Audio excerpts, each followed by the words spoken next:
Athletics Baseball on Comcast Sportsnet, part of the NBC Sports Group. It's been a little over a month since the Athletics have seen a losing streak. The Bats have gone silent the last few days as they lost their first series since June 30th behind the red-hot pitching of the Tampa Bay Rays. The green and gold will look to rebound this weekend. Tonight, the Toronto Blue Jays come to the Coliseum. They were one of the victims to the Athletics' 7-game win streak last week. In the A's 2 wins at the Rogers Center, they outscored the Jays 23-2. Toronto is also coming off the losing end of a sweep by the Mariners. So the green and gold will be licking their chops and looking to start another streak as they open up a 4-game set versus the Blue Jays next.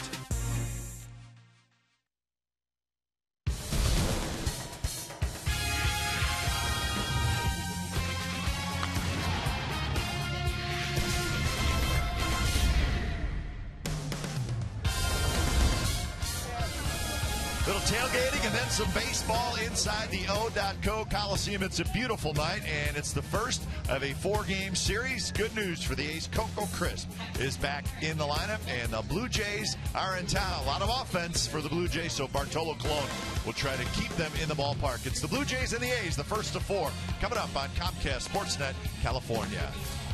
Good evening, everybody. Welcome to Oakland A's Baseball. Along with Scott Hatterberg, I'm Glenn Kuiper. Well, the A's have actually lost 3 out of 4. We're not used to that. They've done a lot of winning lately, but the good news is Coco Crisp is back, and Scott, he's so important to this offense, we should not be surprised that since he's been out, the A's have struggled to score runs. It's no coincidence. I mean, a guy like this is a catalyst, and he's been so good his last 16 games, and even the last month of July, he's hitting like 342.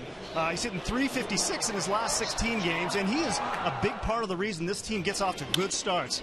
He's got power, he gets on base, he can steal bases, so he's been the catalyst. He's been what's got the guys started, and the rest is followed. The rest of the middle of the lineup is just licking their chops when he gets on base. Indeed, and a veteran leadoff guy, but also clutch hitter, gets a lot of big hits for the Athletics. Speaking of veterans, it'll be Bartolo Colon on the mound tonight for the Athletics. His last start in Baltimore on Saturday, Scotty, kind of worked in and out of traffic, but he was able to keep the Orioles off the board, and he got the win.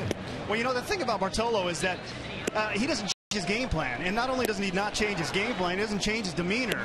He sticks with it, which is basically all fastballs, moves it in and out. He gets into trouble, he still doesn't change. It's that calming demeanor, I think, which is contagious to the rest of the staff, and it's contagious, to the rest of the club because nobody panics. And he doesn't change it. Speaking of fastballs, the young man Henderson Alvarez that pitches for the Blue Jays, he throws a lot of fastballs as well. So it'll be maybe an easy night for the catchers. Just put the old number 1 down, sit back, and hope the location is good. So we're just about set to go from the Coliseum. Game 1 of a 4-game series, the A's and the Blue Jays. Let's go, Oakland. Let's go, Oakland.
Sportsnet California is brought to you by AT&T, the nation's largest 4G network. AT&T, rethink possible. And by Toyota. Check out the great deals at your local Toyota dealer today.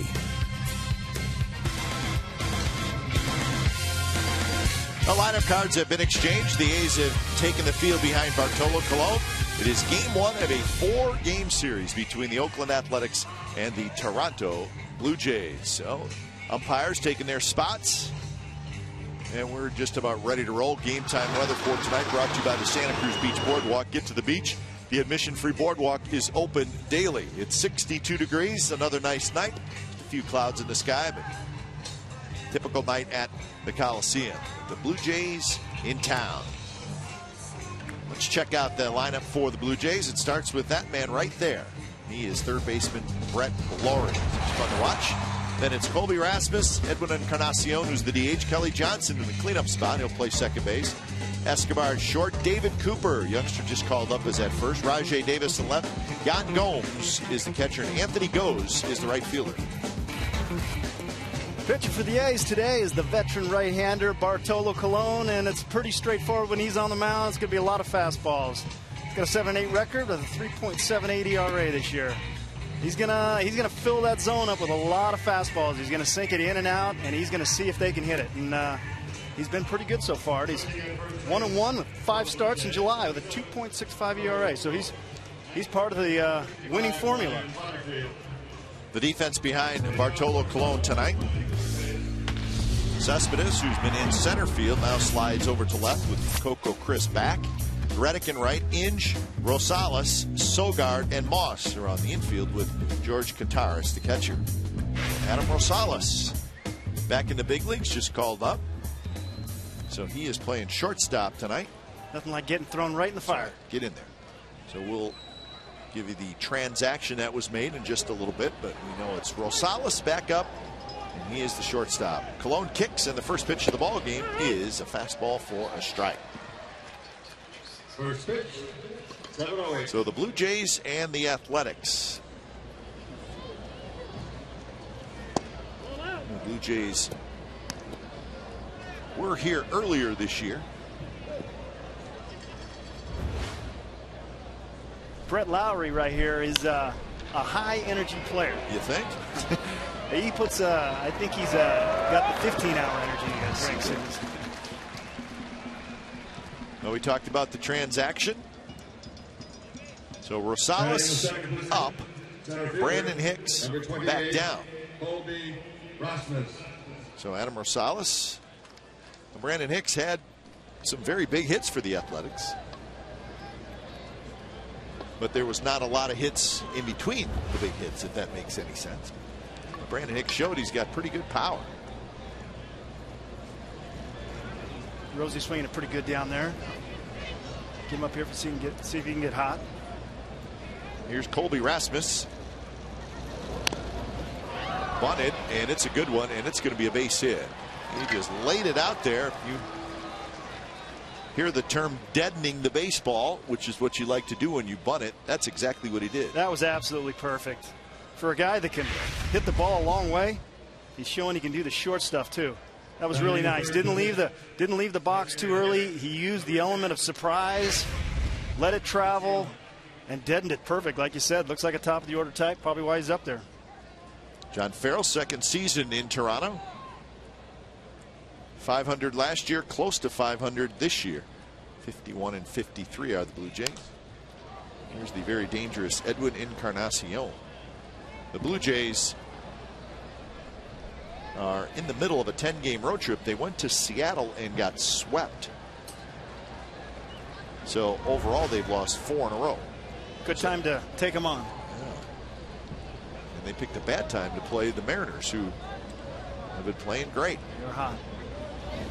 That one's drilled down the left field line, foul. That was loud. Got lucky there. He was kind of out in front, ended up hooking the ball, put a lot of spin on it. I think they dodged one there just because of the amount of hook he had as he came at it. Trying to go away from him. He gets the head out. It did come back, but he came from a kind of the outside in approach and put enough spin on it to end up going foul. But that guy, that was a loud noise. Yes, it was. So 0-2 to Encarnacion, who has 28 home runs and 72 RBIs. Home runs, 4th most in the American League. This one's off speed, popped up. Long run for Sogard, and now Reddick holds him off. A step into foul territory, and Reddick makes the catch. Good communication right there.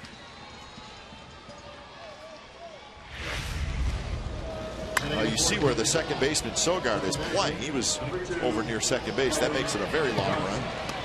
I think Reddick had a little tough time off the bat. He's in the sun right now, and I think that break limits him a little bit as to how hard he needs to go at it. So Sogard had to go a little extra. Reddick might have had that a little easier maybe in the deeper innings.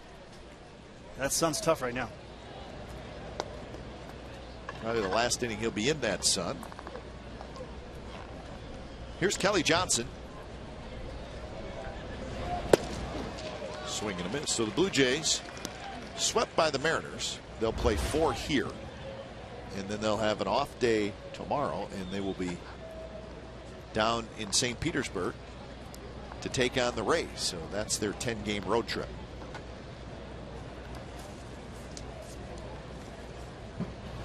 They're trying to stay in this wild card thing. Of course, the A's with the second wild card spot. The Jays are 5 games behind the A's in that wild card, with 4 teams in between, and that's an important part of the equation as well. Teams in between. Pretty bunched up. It makes, I mean, that's a close enough to make this a pretty big series. Yeah, that's right. Well, if you're the Blue Jays, you're thinking that there's still a lot of baseball, but here's a chance to move up a little bit. Well, definitely they got a sour taste in their mouth after being up north. Yeah. So they're gonna really want this series. 1-2 to Kelly Johnson. 12 home runs, 40 runs batted in. 237 batting average. And this one's hit towards Cespedes, who's coming in. It looks like he may have lost it in the lights, but he ends up making the catch.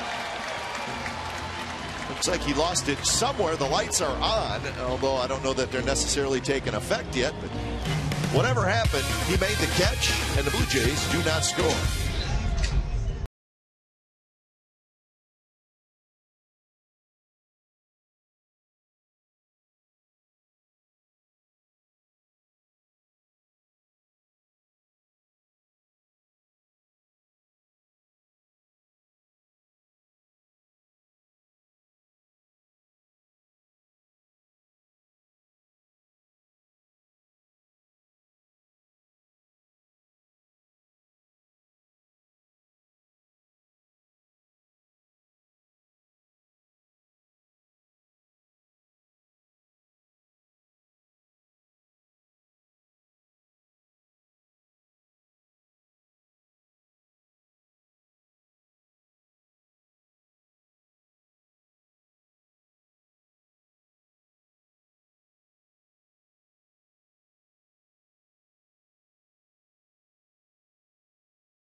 Here's the rest of the lineup. Crisp, Smith, Reddick, Cespedes, Moss, Inge, Gataris, Rosales, and Sogard. You got 22-year-old Henderson Alvarez taking the mound for the Jays. Basically a 3-pitch guy. A lot like Colon, he's going to throw a lot of fastballs. He's going to rely on it heavily, and he will give up some home runs. So he's going to try to stay out of the middle of the plate today. Well, the youngster kicks, and his first pitch to Coco Crisp is a strike. So Henderson Alvarez facing the Athletics.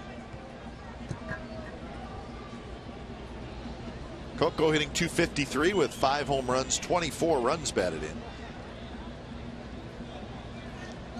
And out of the lineup since Saturday in Baltimore. He was 0 for 4 in that game.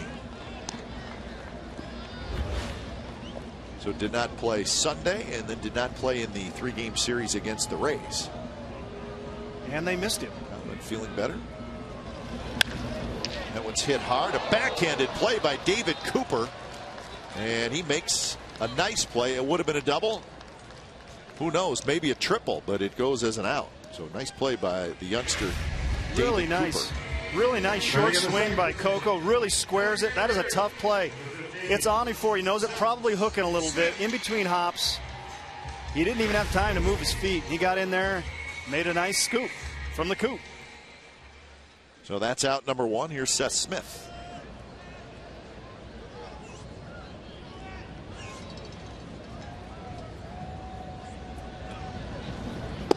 First pitch from Alvarez is a strike. 236 for Smith. 11 homers, 38 runs batted in. He's got a little scuffle going on right now. On the ground to Kelly Johnson. Slides to his right, and that's out number 2.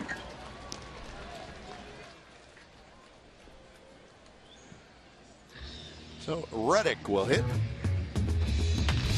Here's the defense for the Blue Jays. Rajay Davis in left field. Rasmussen center goes in right. A lot of speed in that outfield. Laurie, Escobar, Johnson, Cooper around the infield with Yan Gomes doing the catching. So the Blue Jays are playing without Jose Bautista still. He's on the disabled list. And they're also playing without Aaron Sebia, who was hurt against the Athletics. Foul ball off his hand, broke his hand. So you think about those two guys being out. Aaron Sebia with 16 home runs. Bautista with 27 home runs. That's some power on the bench. So that's Jeff Mathis, who getting a little more time catching. Not in there tonight. But those are 2 big bats out of the lineup for the Blue Jays. So they're just trying to hang in there and get those guys back. They do got some power. They do. Yes, they do. Up and down. 1-2 to Reddick. That one's hit hard into right field for a base hit. So Reddick trying to break a 0 for 21 stretch, and he does with a first inning single. Well, I told him before the game, I'm your good luck charm, and it pays off. Alvarez likes to stay away, use that sinker, but he doesn't really have a finishing pitch for left-handers. They're hitting 304 off him this year, and he tries to do that front hip sinker. The Bartolo Colon pitch. That Colon does. He doesn't quite as effective. But Reddick did a nice job there. Pulled his hands in, squared it through the hole. It's a good sign. They need him to get going. So here's Cespedes. Yeah, Alvarez, like Colon, lots of fastballs, and he will get a lot of ground balls. We were in Toronto last year when Henderson Alvarez made his major league debut. It was August 10th. He got a no decision in the game the Blue Jays won. He gave up 3 runs in 5 2/3 innings. That was the start of it for Alvarez, and he has not gone back to the minor leagues since. Pretty good little slider there. He's got a little tilt. He likes it. Definitely has better success against right-handers. Feels more comfortable throwing that pitch. I think lefties must see it pretty well. But you'll see that pitch mainly versus right-hand hitters. So he's doing a decent job, but he's to take the next step. He's probably going to have to figure out a pitch to get left-handed hitters out with. To stay and have success, you got to, because the way they work these lineups, these managers, they're aware of those splits, and if you got a tough one, you're going to see a lot of left-handed hitters. So the fastball 71% of the time. It really is a very good. 1-1 the count to Cespedes.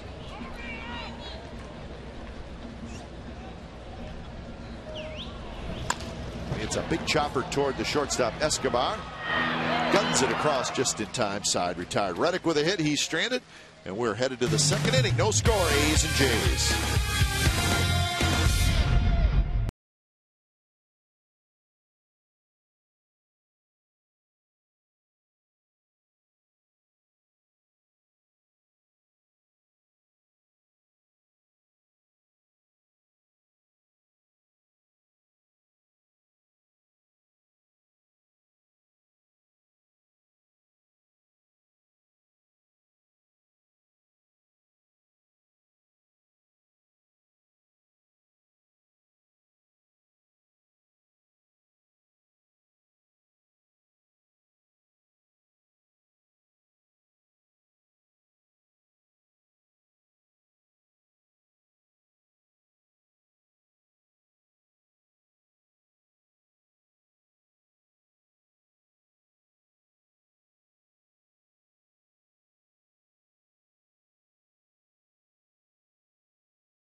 By Wendy's for a Baconator today. 2 hot and juicy beef patties, freshly cooked applewood smoked bacon. How about right now? I will take a Baconator. Wait till after the game. Do it right now. Rosales flips to first, and Yunel Escobar goes after the first pitch. He's retired, and that's out number 1. Jays are pretty aggressive out of the gate against Cologne, but you can't blame them. They know the scouting report. They know they're going to get that first pitch heater. Batting sixth. Trying to get to him early. Number 30, David Cooper. It's really no big secret with Cologne. If he has good control, he can get away with throwing 90% fastballs. I think he likes to not be quite as picky early in the count. He'll let the ball drift maybe a little bit more to the middle. So maybe they see that on tape and they're not wanting that nasty, filthy edge. If he gets that edge feel, whew, look out. This is the rookie David Cooper.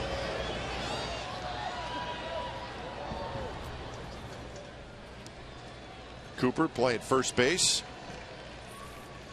Just called up a couple of days ago. Blue Jays AAA team is in Las Vegas. That's about as far away as a AAA team is from their major league team. 0-2 to Cooper. Got a couple of home runs. That time he swings and misses at an 0-2 pitch, and that's strikeout number 1 for Cologne. So nothing fancy.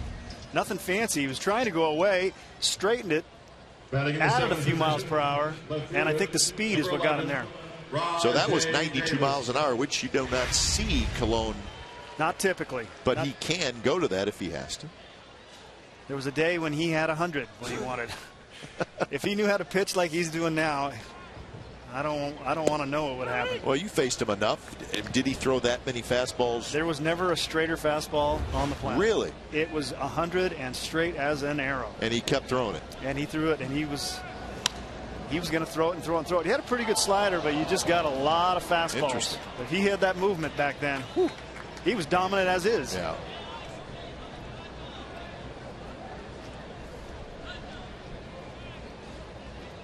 Oh, 0-2 to Rajay Davis.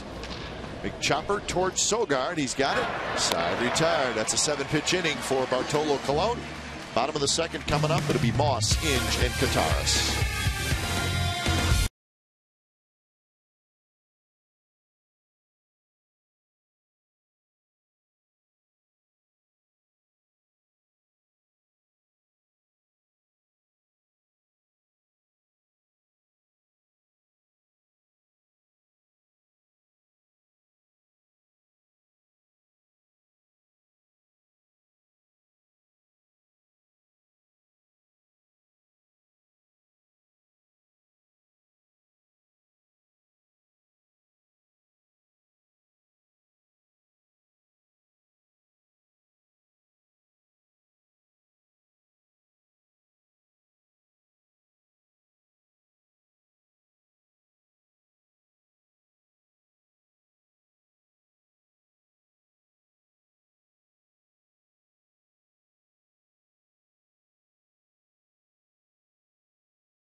fireworks show of the season is tomorrow.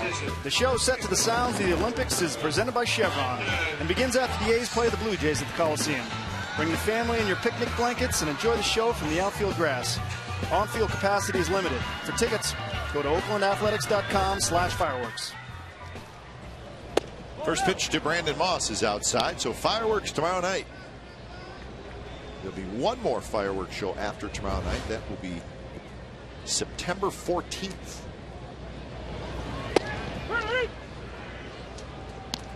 So 1-1 to the first baseman Moss, hitting .236 with 11 home runs and 21 runs batted in. Bouncer toward first. There's that heavy sinker by Alvarez, and he's got 4 outs, all ground ball outs. And here's our true story, brought to you by McDonald's. This is that Major League 10th of last year. 5 2/3, 8 hits, 3 runs, 4 strikeouts. The Jays won. He was then and is still one of the bright prospects for the Toronto Blue Jays. Pretty good breaking ball right there. Yeah, he's one of the prospects that's been able to stay healthy. They've had some major damage injury-wise to their rotation. Kyle Drabick, Brandon Morrow, a couple of their other young pitchers out. Tough to succeed in that division over there if you start losing arms. High fly ball right field. Anthony goes. Does not have to move a whole lot. So that's out number 2. So we talked about Aaron Sebia and Bautista. Talked about the pitchers. Jason Frazier, who's a very valuable bullpen guy, he's out. Adam Lind, he's out.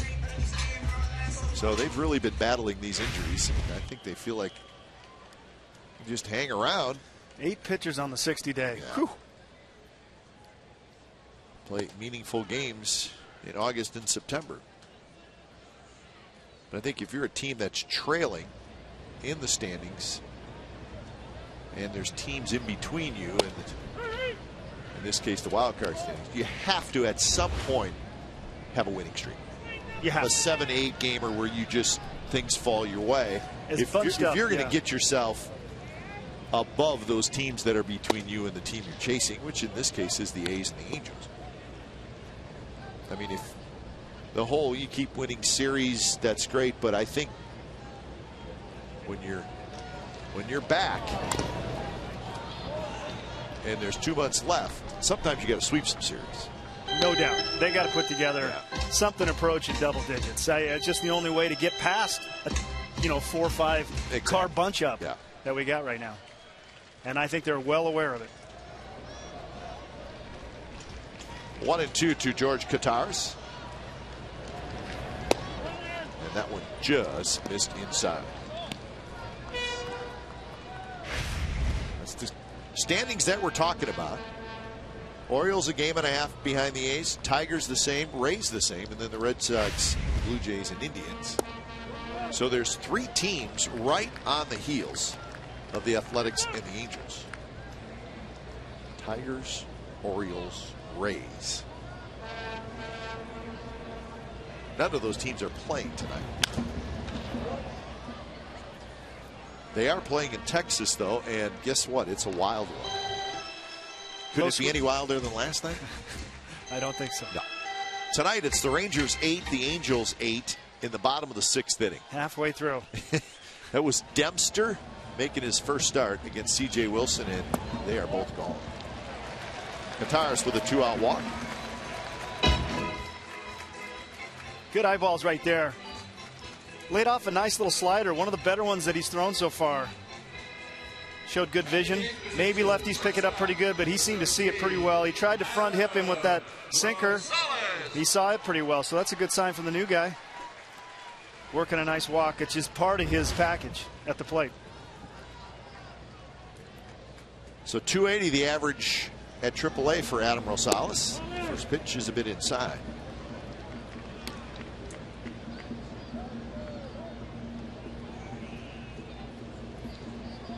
It's the 3rd time Rosales has been with the Athletics this year. Includes being on the opening day roster.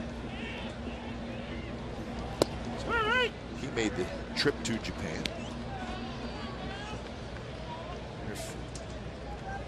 So I guess stance may be a little bit different. I think maybe his hands might be a little higher. He's a little lower, but he seems to keep his hands a little bit higher. He's kind of more in his legs, a little more flex, but his hands seem to stay higher. A lot of guys do that, thinking through the ball, down through the ball, kind of. He's got a flat swing to begin with, but he might have felt like he was creeping on more of an uppercut plane. It looks different. So 2-1 the count with Sogard in the on-deck circle. Hitting well down there. He's hitting 280 with 8 home runs. He's got the pigeon-toed feet, trying to stay compact. Sinker in there for a strike, 92 miles an hour, 2-2 the count.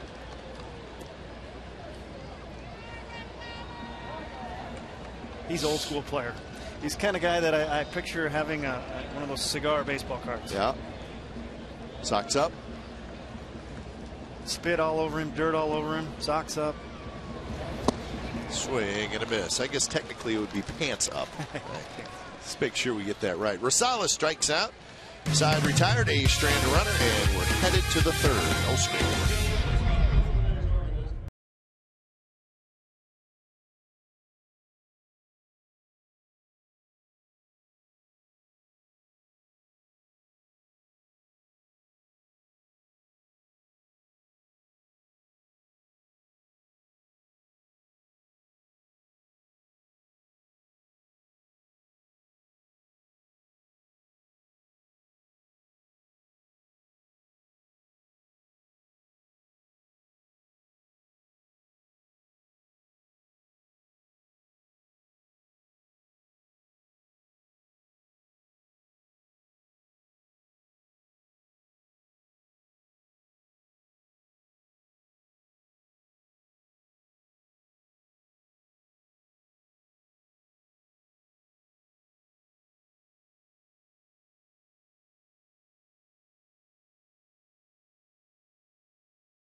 Colon has given up 1 hit through the first 2 innings. It was a single to Colby Rasmus, a bunt single.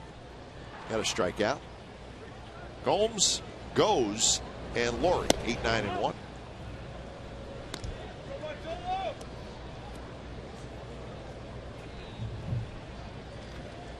Gomes is the first Brazilian-born player in the major leagues. Oh, I saw that.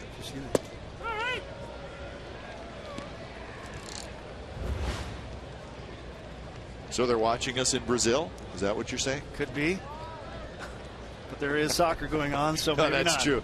Yeah, we are on the 3rd page, I think, of the sports page. 2-1 to Gomes. He will get a little more playing time with Aaron Sevilla out.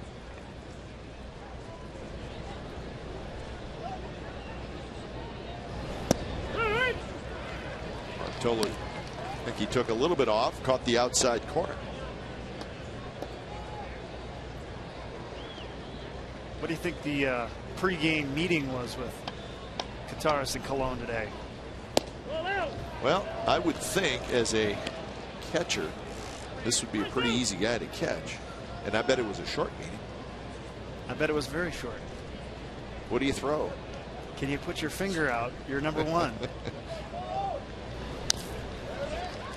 I mean, really, it's just put number 1 down and move inside or outside.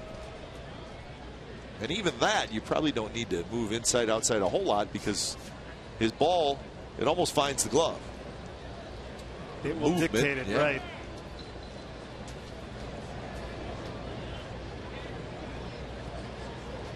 Three-two pitch to Gomes. Hinge has it. Straightens up, throws across, and that's out number one. Big news, folks. Here's our Chevron pitching matchup for tomorrow's game against the Blue Jays, Brent Cecil. And for the Athletics, Dan Straley. That's right, folks. We've been reading a lot about the young man, and he is going to make his major league debut tomorrow night, and we're excited about that. Dan Straley. He's been one of the most talked about minor leaguers in all of baseball this year. He leads all the minor leagues in strikeouts. So we're excited. Dan Straley is going to pitch tomorrow, and we got a major league debut. Those two guys are getting close as well. Brett Anderson on the left, Brandon McCarthy on the right. Yeah, Straley I saw down in spring training, and he is something. He's got a real field out of pitch, aggressive guy, 4-pitch guy, bright future. And you know, talk of no trade at the deadline. Well, you're kind of getting two guys coming back to the club, and Anderson and McCarthy. Big chopper, boss has it. Well, it sounds like any trade the A's wanted to make, the teams wanted Straley, and that just was not going to happen. Blackley, who was scheduled to pitch tomorrow, will now go down to the bullpen. Now, the A's did not activate Straley because they really don't need to till tomorrow. So there will be a roster move tomorrow as well. So we're excited. Dan Straley, you've heard a lot about him. Well, Blackley will be a huge asset down there to an already quality pen, but that's a guy, if you get in trouble early, you can feel pretty confident about getting deep into a game.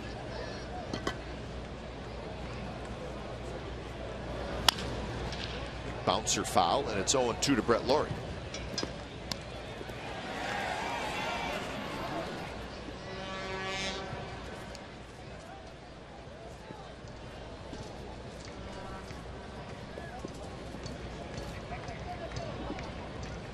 Lawrie fouled out to the first baseman, Brandon Moss, leading off the ball game.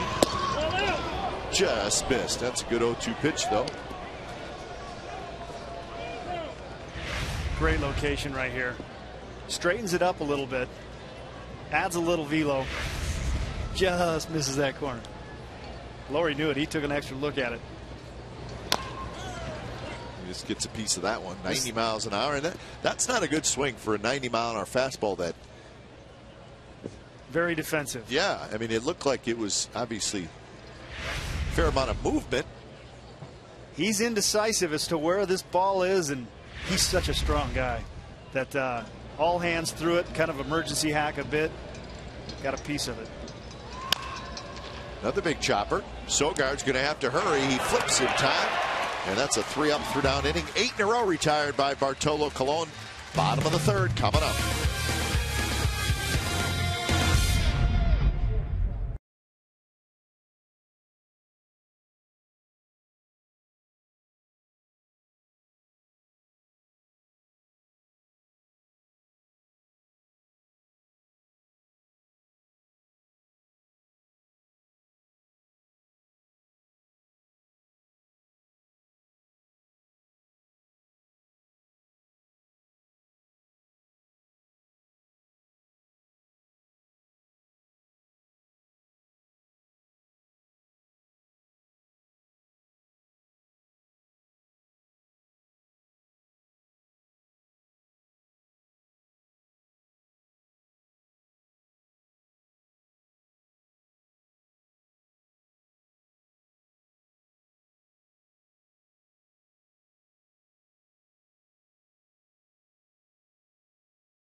Here's our Cache Creek playing the numbers. Has to do with Blue Jays pitching.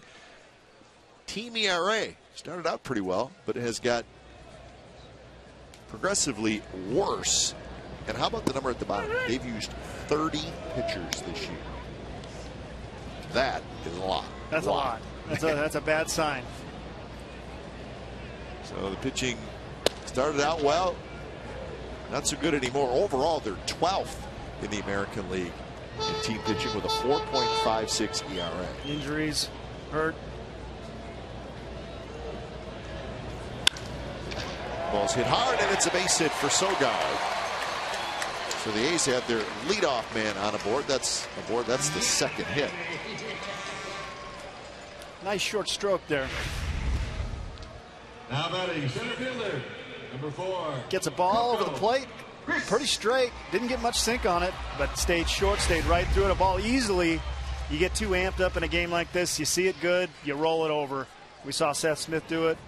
Guys that struggle, that's the tendency, but he didn't. He stayed through it, stayed up the middle.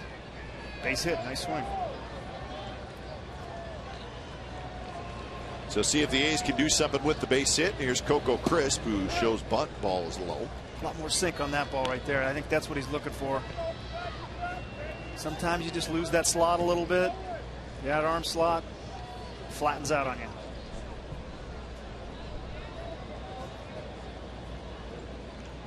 See where Laurie's playing. He's way in on the grass.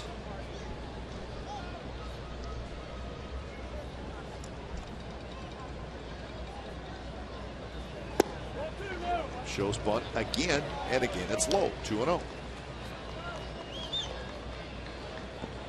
Well, he forces him to play right there. Changes that defense. That's what a guy like this does. I mean, there's not a lot of guys on the team, anybody on the team, that's going to force the defense to change like this. Just more options. You got the hole. You got a third baseman down your throat. There's options for hits here. So the count 2-0. Laurie still in.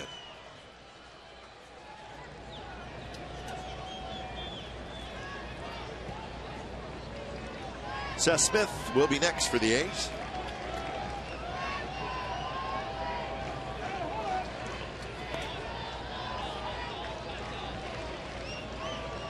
I'm sure he's swinging. I know they're concerned a little bit about Sogard. He's got pretty good wheels over at first.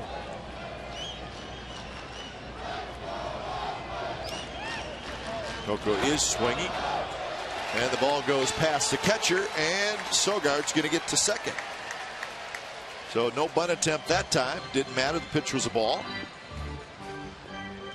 So the A's catch the break of the extra 90 feet. See, that should be a pass ball, I think. That short skip right there. I think he's aware of the runner. I think that as a left-handed hitter up in the box, you can't really see the hitter, so you're kind of peeking peripherally. You take your eyes off that ball or don't focus completely on that ball in the dirt. That's definitely a ball that should be scooped.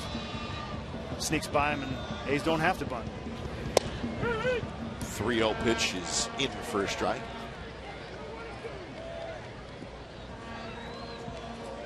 So we talked about Coco in our open, the fact that he gets on base a lot, steals bases and all that, but he's a pretty good clutch hitter. He likes RBIs just as much as the big guys. Sure. He's doing it well this year. Surprising power too. Didn't like that pitch, but it was pretty good pitch there. Might have borderline up and away. Backdoor slider. Not sure he meant to throw it out there. Kind of lost it out of his hand a little early. That's Greg Gibson calling balls and strikes. Jerry Davis is the crew chief. He's at second.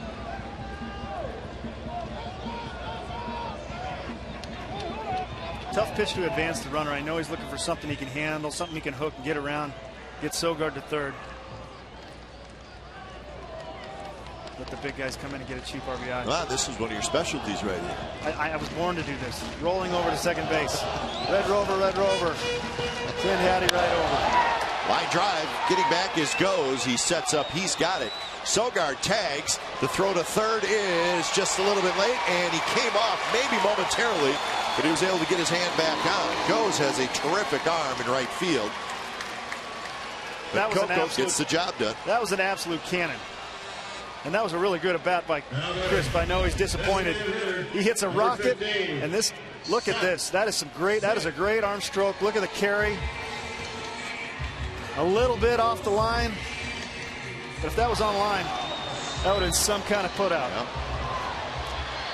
That is why you put the special arms out and right. So infield comes in. Seth Smith, the hitter. 1 out, runner at third.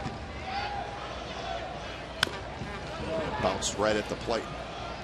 Kind of the same thing he did the first time up. Got a good pitch. Kind of comes around the ball. Ends up rolling over. He needs to really let it travel and get through it. I think up the middle right now, a ground ball is not going to do you any good. But when you're struggling, these are the tendencies you end up doing, and you got to get out of. That sinker, but it just a bit outside, even the count at 1-1.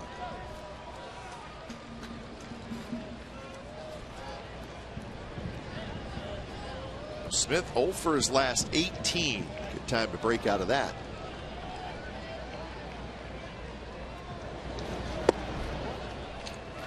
Tried a little slider that stayed high. He's got a slider cutter. The cutter runs about 90, but that's more of the slider. He really varies the shape. And I think he tries to find something that's going to work versus left-handers. Good swing there by Smith. That was a fastball, but like maybe he was up a little bit. Much better swing. Didn't come off the ball, stayed through it, just missed it, caught the bottom half. Decent pitch, good late action, but you could see him threw it more. Catching the bottom half of the ball, which is what he wants to do right here.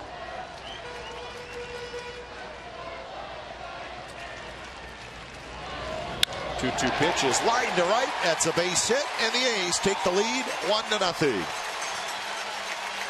So Seth Smith breaking out of his slump as an RBI hit. Well, that's got to feel good right there. He took a good swing on the previous pitch, gets a pretty good slider right here, stays over the plate, decent tilt to it, but he stays through it, lets the ball travel, definitely gets through the ball, did not roll over, gets an RBI, and keeps the rally going. That's got to feel good after going over 18. So RBI number 39 for Smith, and here's Reddick. Way outside. So the A's strike first here in the bottom of the third. So the wild pitch ends up being a huge play. Huge play, the threat of the bunt, threat of the steal. Coco doing a great job. Once it was over, that ball's hit. Reddick to right, and that baby is gone. 3-0 A's.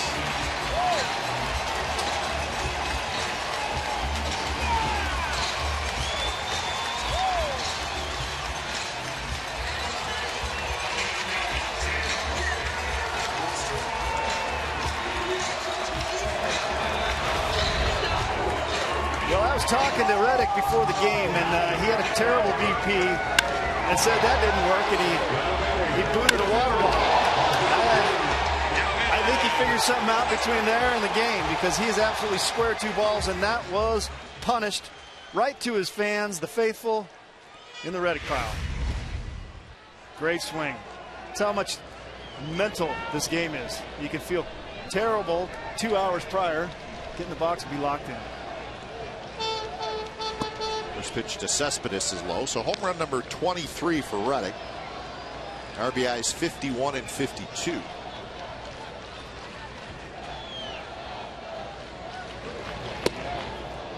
A high slider, and he swings and misses. Alvarez is susceptible to the long one. He's given up 21 now on the year. It's quite a few.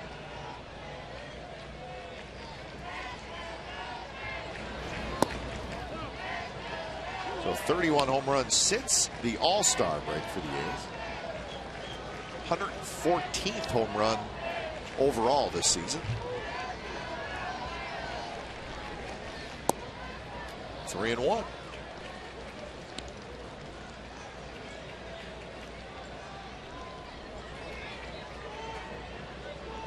Cespedes hit a ground ball to short to end the first inning. This one's popped up foul, so it's a full count. 3-1 slider right there.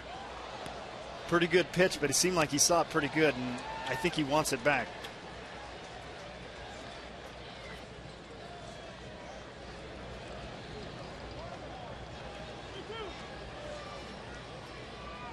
So we'll see if he throws it again on 3-2. I wouldn't put it in the same spot.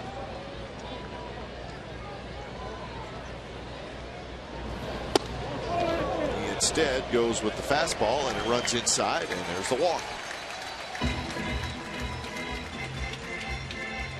So second walk issued by Henderson Alvarez. He's going to get a visit from pitching coach Bruce Walton. Well, Cespedes has been on an absolute tear since the break. And I think a lot of it is that he's taken some of those pitches, those borderline pitches, rather than forcing the issue, the power issue.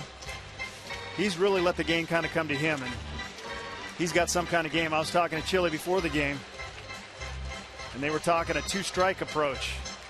And you don't really want to tell your power hitter to get into a two-strike approach too much, but the idea was a shorter, more compact swing, and it has really paid dividends according to Chile. Well, he's hit a lot of balls to right field, hard hit balls hard to right field, up the middle.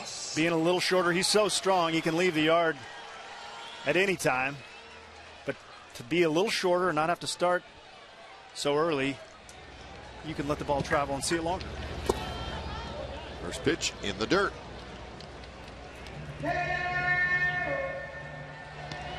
So 3 hits, a walk, one of the hits a home run. So things are unraveling here for Alvarez in the bottom of the third after a very good first 2 innings for the young right-hander.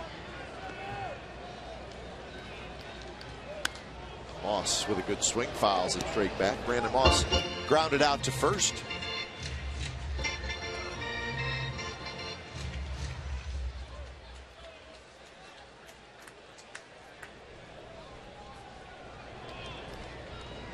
That's the AL West. So he's been tough on the West, but a different story tonight so far. Well, I saw him shake his head right there. Henderson Alvarez wasn't happy with his location. Pretty good big hack by Brandon. He knows he can leave the yard at any time, and he knows he's got to be more fine. Oh, again, it's the left-handed hitters in this inning that he has had trouble with all year, and that's been the case here in the third. That one's hit to right, going back. He's under it. He's got it. So Moss sounded like that was a little off the sweet spot. Reached for it a little bit of a handsy swing, but he had a pretty good hack at it. Might have caught it off the end a little bit, maybe a little bit out front, but tendency for a guy like this, for Alvarez, is when you get hit around a little bit, you can see just catches the ball out in front a little bit, you lose some of that power. But it was a pretty good swing, didn't roll over it, just didn't catch it on the sweet spot. But as Alvarez, you get hit around a little bit, the tendency is to try to be a little fine, and if you get picky, next thing you know, you're in these counts, 2-1, sure, 2-0, 3-1. Those are tough counts if you don't have something else like a change that you can go to. Yeah, he has not thrown anything except a fastball and a slider. I don't believe I've seen a changeup. I think he showed a change to Coco in that first at bat, but really hasn't gone back to it. He's got to almost be force-fed that pitch, I think. If nothing else, just to show the hitters you got it.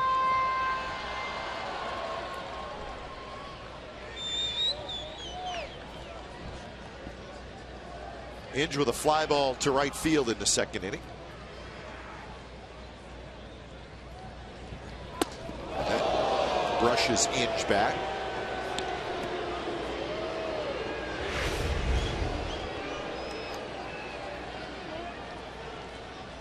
Up and in, letting him know that I'm going to still work inside there.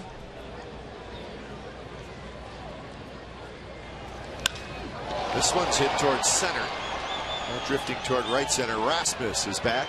He's got it. Side retired. Good inning for the A's. Smith with an RBI single, and then Josh Reddick launches home run number 23. So the A's lead 3-0 after 3.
It'll be Colby Rasmus, Edwin Encarnacion, and Kelly Johnson.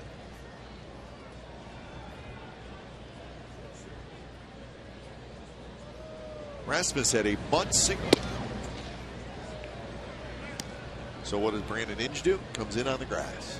Got to take it away. He made it look too easy. 1-0 to Rasmus. Hits this one hard, and that's a base hit. Sogard reached for it, couldn't get it.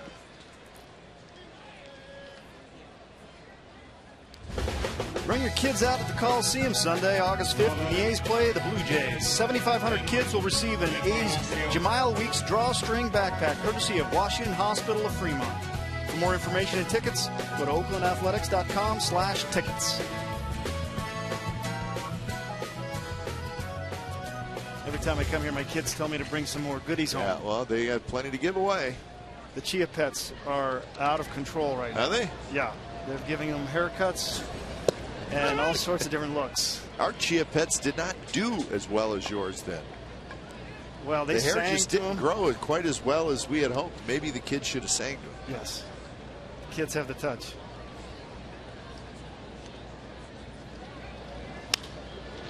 Pop up toward Moss, the first baseman. He's got it. So a dangerous hitter is retired. Encarnacion pops out. So that's one out. That'll bring up Kelly Johnson. That game down in Arlington has the Rangers now leading 9-8 in the bottom of the 7th inning.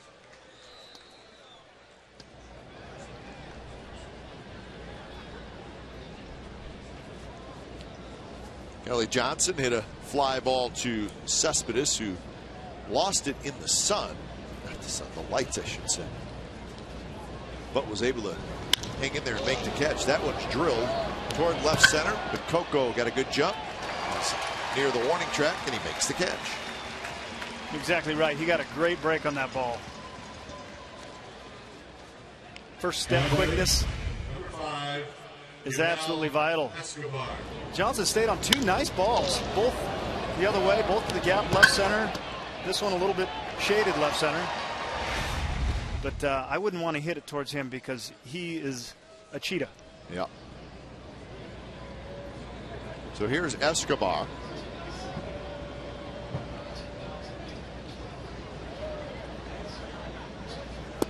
First pitch to Escobar is low. You know, Escobar's name was very much involved in the trade rumors, with the trade deadline just ending a couple days ago. But he remained with the Blue Jays. In fact, his name was linked to the Athletics. So the Athletics were indeed looking for shortstop. He'd be a good option. Yeah, he's a good player. Good player.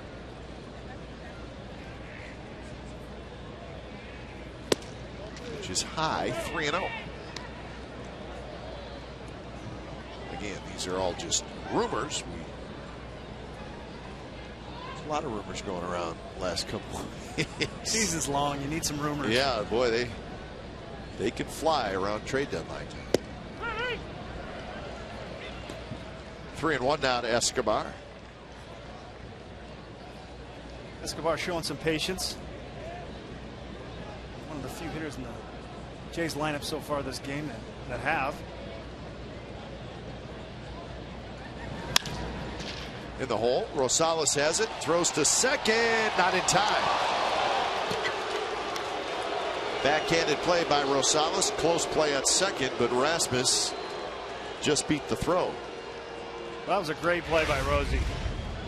This is a ranging play on the run, about as far as he can go. He's only got one place, and that's second base. Rasmus really must have got a good jump, because he was all over that bag quickly. That ball was hit hard, and Rosie exchanges it nice. Makes a good strong throw. Just beats it. Oof, close. Real close. They may have got him. They might have got him. Here's David Cooper, who struck out swinging in the second inning. That's the only strikeout for Cologne so far. And he hits one very high toward Coco Crisp, right center. So Cologne is going to get out of it. As the Jays get a couple of hits, they strand two. Bottom of the fourth coming up. Contreras, Rosales, and Sogard will hit. 3-0 Athletics.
All right.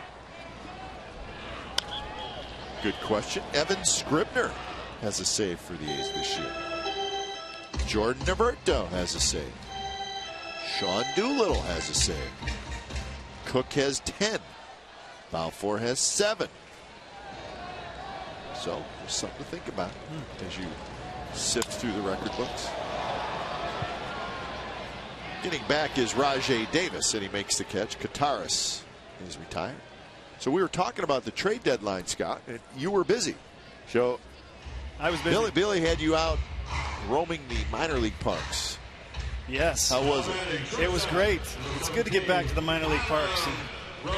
So your job basically is, after the June draft, we pretty much, the amateur side, goes out and fans out and tries to cover all the minor leaguers, get a current report on everybody in the minor leagues, and they're doing it as well at the big league level.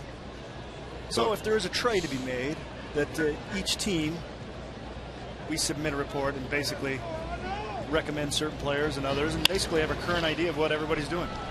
But you're not talking about A's players. You're talking about other teams' minor league players. The entire minor league system. Exactly. Yes. So, not our players. So the A's, Billy and David, that they want. You say, hey, we may have a deal with so-and-so. What do they have at their single A team in the Northwest League? Scott? Yeah, exactly. And they'll go through the list and, you know, AAA, AA, all the way down to the short season and see if there's somebody that might jump out that they would like to part with and throw in the deal. So basically, you want to have information and you want to have seen every player in the other team's minor league system. All of them. And you want to have a current one because, as you know, you've seen enough baseball, they can change in a year. Well, sure, yeah. Guy develops a pitch. Dan Straley. Dan Straley, exactly. We get firsthand knowledge of it, but that's what it takes. So a lot of these guys have a lot of reports already on them, but sometimes they spike. Well, that's amazing. You think about your own minor league system, but you're talking about every other team's minor league system. It's a full-time job. That's something. A lot of guys out doing it, though. It's a team effort. Or somebody may call the A's about one of the A's veteran players. Billy wants to know, okay, what do they have in their minor league system? Might not be a guy that is somebody you want to part with a major leaguer. Sure. You look down the system. Sogard hits one high to center. And it's going to be a 3-up, 3-down inning for Henderson Alvarez. So we're headed to the 5th, 3-0 Athletics.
California is brought to you by Provident Credit Union.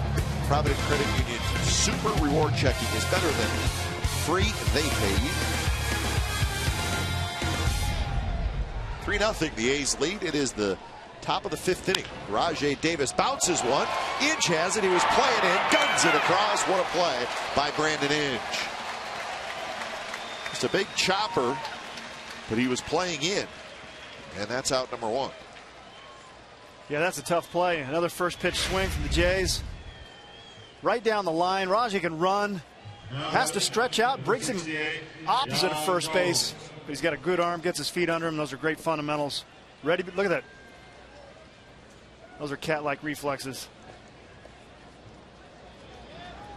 Not what I had. Nice play.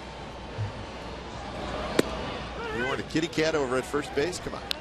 I tackled the ball. That's what I did. Surrounded. Ellis used to tell me I led the league in tackles every year. I led the league in something.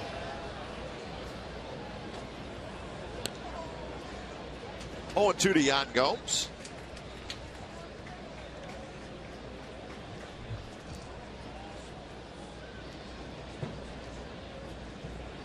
Gomes hit a grounder to Inge in the 3rd inning. 0-2 pitch is a high fastball. That was just pitch number 48 for Cologne, so he's been very good as far as the pitch count goes. Just curious about that. Yeah. He reached back there through 93, which is pretty odd. Outside corner, strike 3 called, and that's strikeout number 2.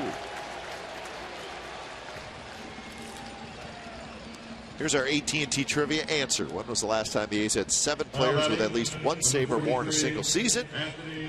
Well, it was 2006. Last time the A's went to the postseason. Kiko Calero. Ron Flores had one. Ron Flores did. How about that? The late Joe Kennedy. This year, 6 different A's have saves.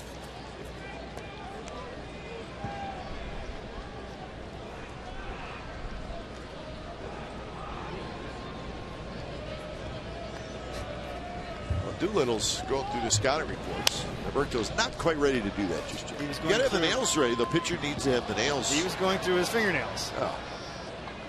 He could go through that beard. That's not happening. He told us he's not shaving it. That looks good.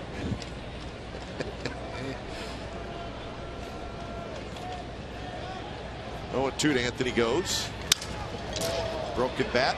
Goes is very fast. Rosales' throw is high. Going to be a tough play anyways.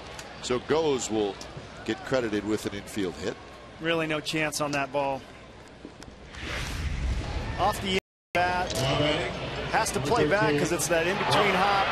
By the time you let that play, kind of drifted. Wasn't hit really hard. But having to play that hop and getting your feet on the outfield grass, you're not going to catch a guy like that. Too fast.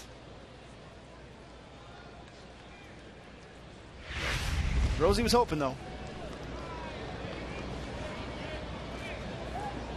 So that's the 4th hit for the Jays. Each team has 4.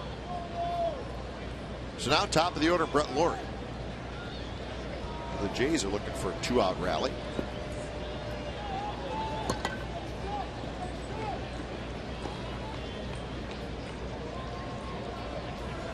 Fastball is high. Lawrie, who has popped out to first and grounded to second. So he's hit a couple balls to the right side.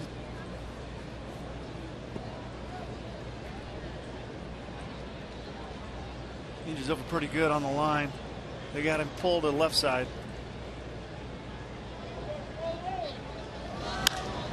This one's hit high, playable to right field for Reddick. And he's got it. Side retired. Runner left. We're headed to the bottom of the 5th. A's will have the top of the order coming up, leading 3-0.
Coco Crisp lead it off. A's leading 3-0.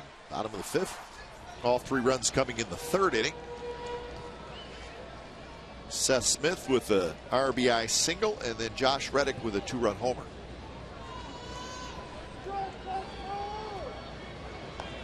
First pitch to Coco, down and away from Henderson Alvarez. That game in Arlington is stretching out a little bit now. The Rangers with a 12-8 lead over the Angels. Still batting. Texas is at the bottom of the 7th inning.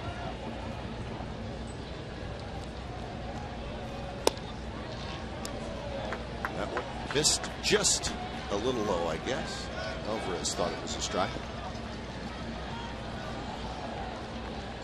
Pretty close pitch. Yeah. First pitch was a changeup, I think. I think the only 2 I've seen have been in versus Crisp here. So that one is called a strike. 72 pitches for Henderson Alvarez.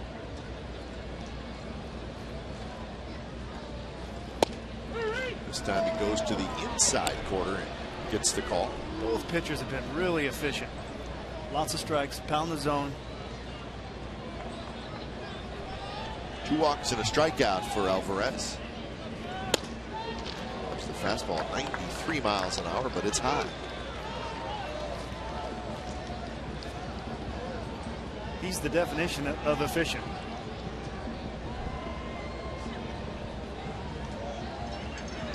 Payoff pitch to Coco.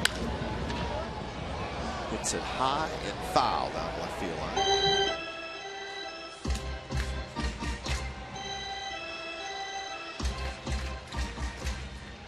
Well, he hasn't got on base yet, but he definitely feels like having him back in the lineup is kind of the security blanket they were missing. That one's lined toward Rajay Davis, and he never saw it, and it goes past him. Coco Crisp headed to second. He's headed to third, and they will hold him there as he eases into third. So I guess it is the light, Scott. We saw Cespedes struggle on a play in the first inning. He made the play. Rajay Davis did not, and the A's catch a big break. Yeah, Coco hit this ball really nice. He hit the ball good to right, and he hits this one really nice to left. The thing is, if it comes off on a certain trajectory, it sits right in that lights, and that is a big bank of lights, and it may as well be in the sun. And it's exact same trajectory pretty much as the one Cespedes lost, and it must have just creeped out of it for him because he made a last-second catch. That ball was almost hit him.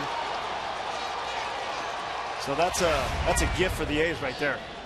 It should go down as a triple. It did not. It goes down as an E7. Does it really? Yep. Tough error. So here's Seth Smith. Infield has to come in, and the first pitch is outside.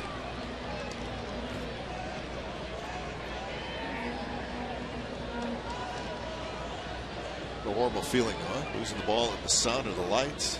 Not only are you making an error, but you could catch it right between the right in the chops. Yeah.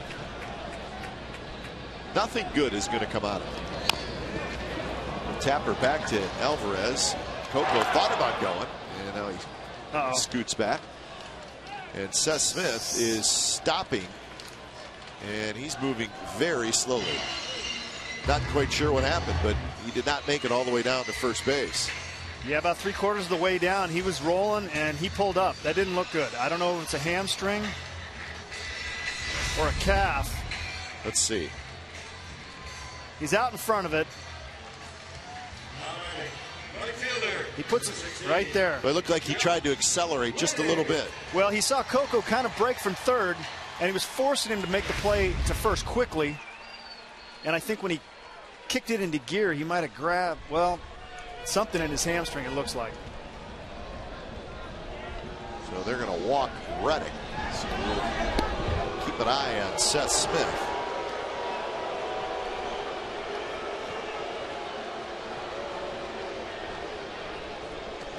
Cespedes will hit. The runners at first and third and one out. Well, he wasn't going at full speed, so if something is pulled, it may not be as bad as it could have been.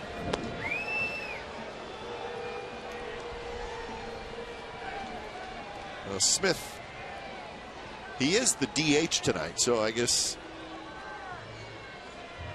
that would give you a little bit more time to evaluate him. He doesn't have to run out and play a defensive position.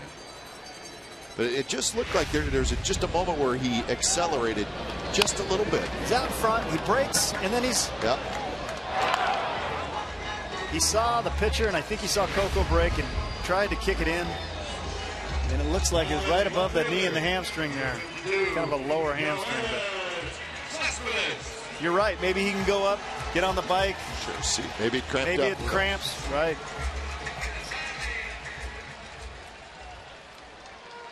So we will see if anything is said, although putting a name next to Seth Smith's name on the lineup card may mean he's done for the night. When they get the Sharpie out, the Sharpie was out by Chip usually Ham. the end of the night. First pitch to Cespedes is a strike on the inside corner. Really, probably the smart move. They're on the side of caution right now. Cespedes, a ground out and a walk.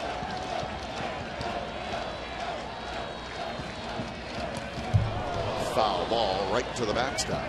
So he's interesting. Obviously you know what the Blue Jays are thinking. They want to ground ball at somebody, try to get a double play. Cespedes is very, very fast, but he also hits the ball very hard. He hits the ball very hard. He does. Well, left-handers have fared pretty well against Alvarez tonight. So I think they might be going with the numbers on this one. 0-2 the pitch. With a breaking ball that is blocked by Gomes. 85 pitches now for Alvarez with one out in the bottom of the fifth inning.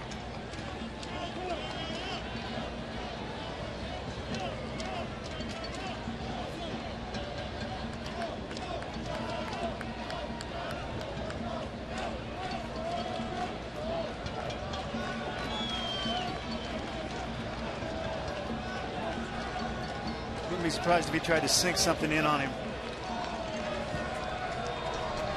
Try and induce that ground ball. They might throw a breaking ball. Setting up outside, but it ran inside, way inside, 2-2 the count. So probably not where he wanted it. Yeah, catcher was definitely set up outside. Maybe trying to do that back door, bring it back. He added a little velocity and ended up losing it, blowing in, but isn't a bad place to be. Isn't a bad place to miss.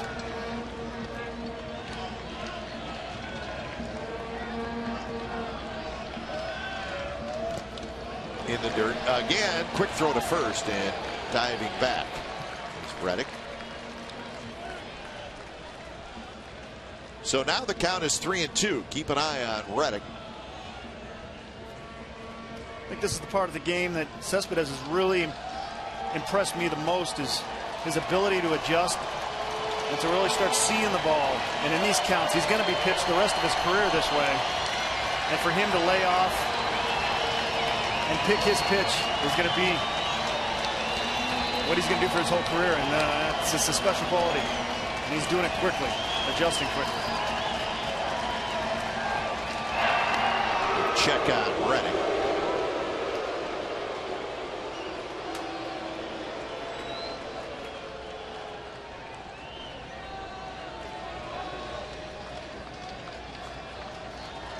Get some movement now in the Blue Jays bullpen. J.A. Happ gets up.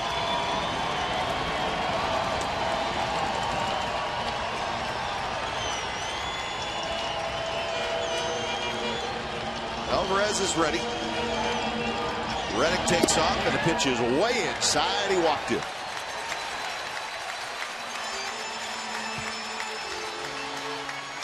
So that's 4 walks now in the game for Henderson Alvarez. Authentic fans know where to find the best deal in Bay Area baseball. It's Authentic Fan Fridays here at the Coliseum. Tomorrow versus the Blue Jays, get a ticket in our value deck behind home plate, an authentic A's foam finger, a cheer card, and a $6 food and drink voucher, all for one great price. Log on to csncalifornia.com for details. So Authentic Fan Friday is tomorrow night, and fireworks tomorrow night as well. So a big night at the ballpark. A's and the Blue Jays, it'll be game 2 of the series. First pitch to Brandon Moss is low. So the A's a chance to, I don't want to say completely busted open, but the way the A's pitching is, stretch this lead out a little bit more. Base is loaded, 1 out for Moss, who's 0 for 2. Ground ball right to Escobar, steps on the bag, throws to first, and Henderson Alvarez gets what he needs, a double play grounder. So the A's do not score. 6th inning coming up.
On Saturday, August 4th, when the A's play the Blue Jays, 7,500 kids will receive an A's lunchbox cooler presented by Capcom.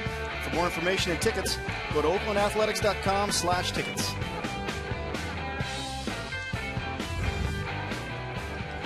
So it's the top of the 6th inning. Colby Rasmus to lead it off against Bartolo Colon, who has been good so far. Just 54 pitches for Colon through 5 innings. He's allowed 4 hits.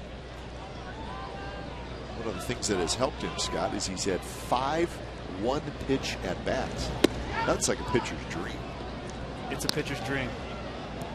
It's part of the strategy, I believe, for the Jays. I think they wanted to get on those balls early that he might be leaving over the plate, but it's a double-edged sword. If you don't, you'll be staring at him in the 8th inning with 65 pitches. Yeah. If you're going to swing early, you better do some damage. Got to do some damage. Rasmus here is doing some damage. 2 for 2 so far. Encarnacion to follow, and then Kelly Johnson. Swing and a miss. Came right at him with a fastball. Interesting swing. He's real upright. He's kind of drifts open with his front shoulder, and then has kind of a drifty load through the ball. In great hands. Real flat swing. Struggling as of late. He's hitting 171 his last 18 games, but he seems to be figuring some things out tonight. He's got good power. 19 home runs, 65 runs batted. A little late on that one. Hitting's all timing. Start a little late. Everything's late. He has that front shoulder, kind of creeps open. This one's hit towards center, but playable for Coco Crisp. And that's out number 1. All right, here's our Subway Eat Fresh Ask Glenn and Scott question. Carrie from Castro Valley asks, hey guys, I was at the game on Monday. Yes, I stayed till the end. just wondering, was it the longest baseball game ever played at the Coliseum? If it wasn't, what was, and how many innings did it last? All right. 5 hours, 31 minutes. That's the longest game.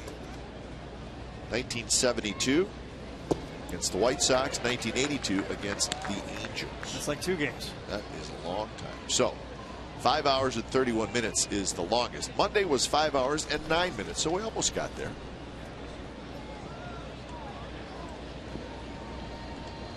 Encarnacion swinging another first pitch. Keep the plan going. I played with Eddie in Cincinnati, and this kid can absolutely pulverize a baseball. Well, he's really figured it all out now. I mean, he's had good years. This year he's having a great year. And that one's smoked to left field, and it's a base hit. He was a little streaky. Yeah. And he's definitely become more consistent. And well, they must like him because they just gave him a 3-year, $29 million contract extension. He's got some ceiling. This guy could put up some numbers for quite a while. He's a hard worker, loves playing. And if I could hit like that, I would love playing too. So here's Kelly Johnson. That is hit number 5 for the Blue Jays.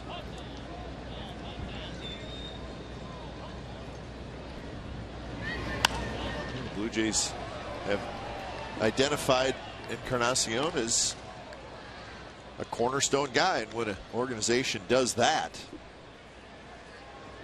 you're usually rolling pretty good because they're going to give you a nice big contract. Christmas at your house will always be fun. But I tell you what, though, you bat him 3rd and Bautista 4th. That's some serious damage potential. That's dangerous guys right there. Bautista, luckily for the A's, out of this series. Andy was out of the series when the A's were in Toronto on their last road trip. Timing is everything. You take 4 or 5 at bats, take them away from Bautista in any game. 0-2 pitch is hit high, right center. Coco near the wall, and he's got just enough room, and he makes the catch. So that's out number 2. Well, Kelly just missed that pitch. Bartolo took his glove off. I think he thought maybe he got enough of it, but Number 5. really, if you hit this ball during the day, or maybe right at 7 o'clock, it might drift a little bit further, but you get that evening haze or whatever that knocks these balls down. Might have just been enough to knock that one down. So Johnson 0 for 3. He's hit a couple balls well. Here's Yunel Escobar.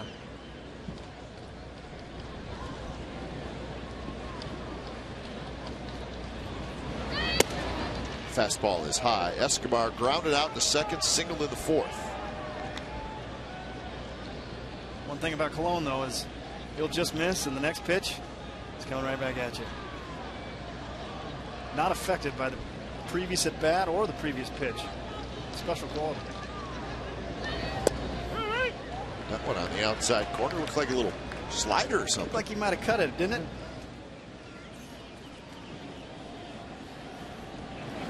I don't know if I've seen a full-blown breaking ball yet. That was Steve Delabar warming up, just acquired from the Seattle Mariners.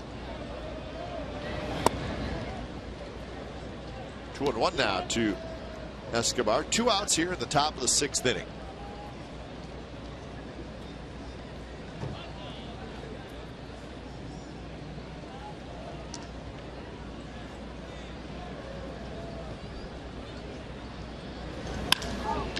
That one hit toward left center field. Coco racing over. He's not going to get it. Plays it on a hop.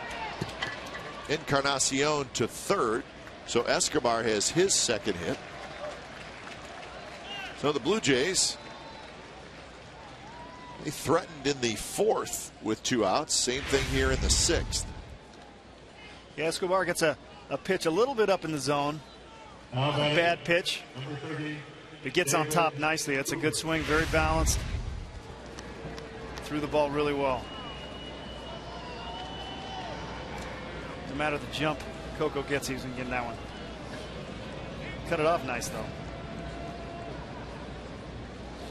So that'll bring up David Cooper. He hit with runners at first and second, 2 outs in the 4th, and flied out.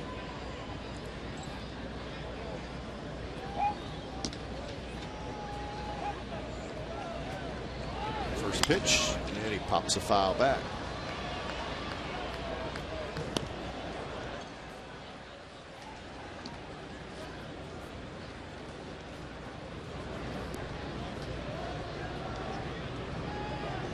Happy camper right there.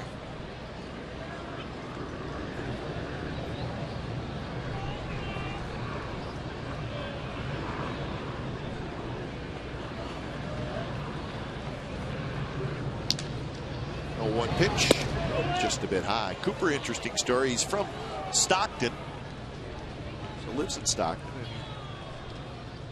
Spent the final 2 years of his college days at the University of California playing baseball, so he knows all about the Bay Area. Kid, yeah. Jays as a team, as you can see, they've struggled the last 5 games. 3 for 32 runners in scoring position. Get what it was?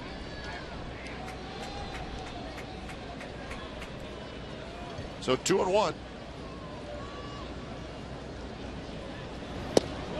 Good fastball, missed inside. So that's the pitch that Colon has to get called a strike. That's his put away pitch. Yeah. This is what he tries to set up hitters, and especially left-handed hitters. He throws it at that front hip, and your first instinct is to, just like that pitch right there, get out of the way. And he tries to bring it back and nibble it, and he just missed there. 3-1, and that one is outside, and they're loaded. So a couple of close pitches, but when you're away from the Bay Area and can't watch the A's on Comcast Sportsnet, watch MLB.tv. Subscribe today to see every A's out-of-market game live, online, in HD quality. Features include choice of home and away broadcasts, multi-game viewing, and the ability to pause and rewind live games. Visit OaklandAthletics.com to order. MLB.tv, baseball everywhere. so the first real serious threat for the Jays. Bases loaded, 2 outs for Rajai Davis. And Rajai takes a strike down around the knees on the outside corner. Doolittle gets up. Pretty close pitch, similar to the other one.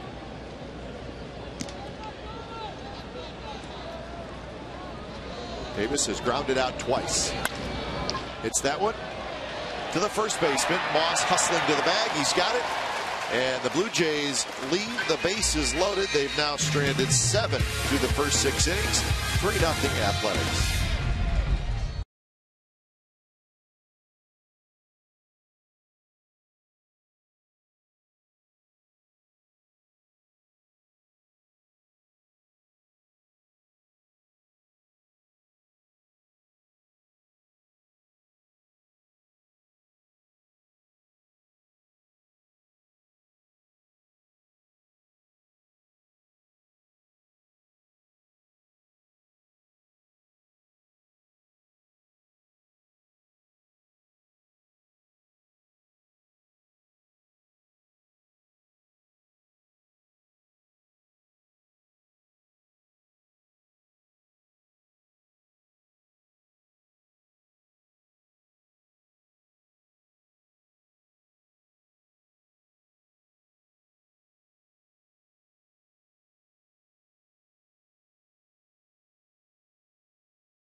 The Coors Light 6th inning. It's time for the Coors Light Freeze Can.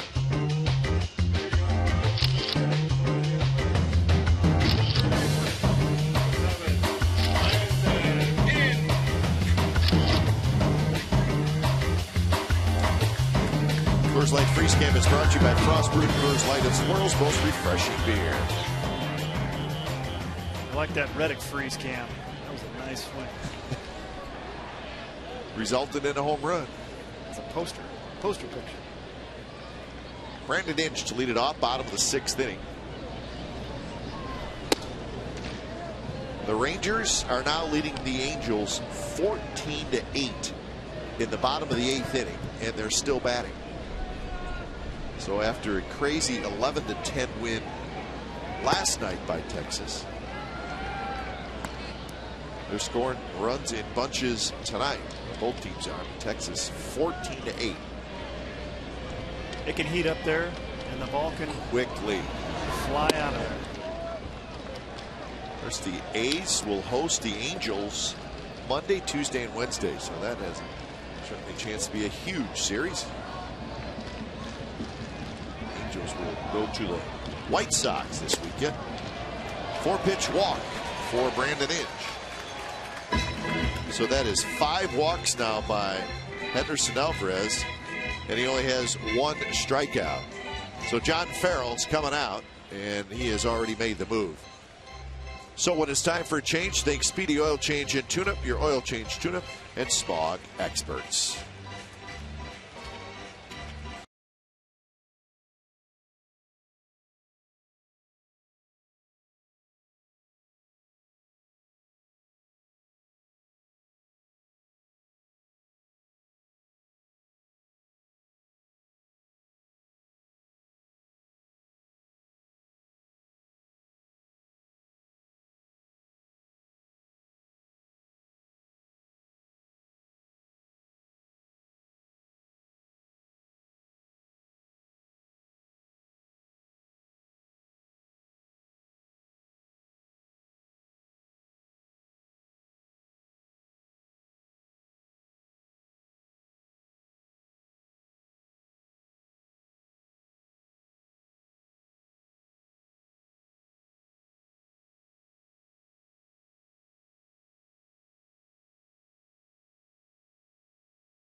Celebrating the 10th anniversary of the historic 20-game win streak. It's coming up the weekend of August 18th and 19th. Now, on the 18th, 15,000 fans are going to receive partner Scott Hatterberg's bobblehead, presented by Pepsi, and it features 3 audio clips from Bill King's famous radio call. Then on August 19th, 10,000 fans will get a There's an A in Streak t-shirt, courtesy of Cache Creek Casino Resort. For more information and tickets, go to OaklandAthletics.com. So what do you think of the bobblehead? I like the likeness. You gotta throw the there you go. You gotta throw the fist up. One move, a 2-second move by you, the fist pump, and it's forever ingrained. Yeah, that's good. It should be. 20 in a row. Also on the 18th, Scott, which is the Saturday night game. That's the giveaway, the bobblehead giveaway. The game is at a 6 o'clock game. And after the game, information is going to come out here, but after the game, they're going to show the movie Moneyball on the field. You're kidding. Yeah, yeah. Just learned that today. Get some more information on that for you. Well, how cool is that? As we get a little bit closer to that, but be able to buy a special ticket after the game, hang out on the field. So again, we'll get more information on that for you in the next day or two, but keep that in mind for the 18th of August, the Saturday night, 6 o'clock game after the game. Sounds pretty cool. Wonder where they'll show it. Will we bring a screen out of some kind?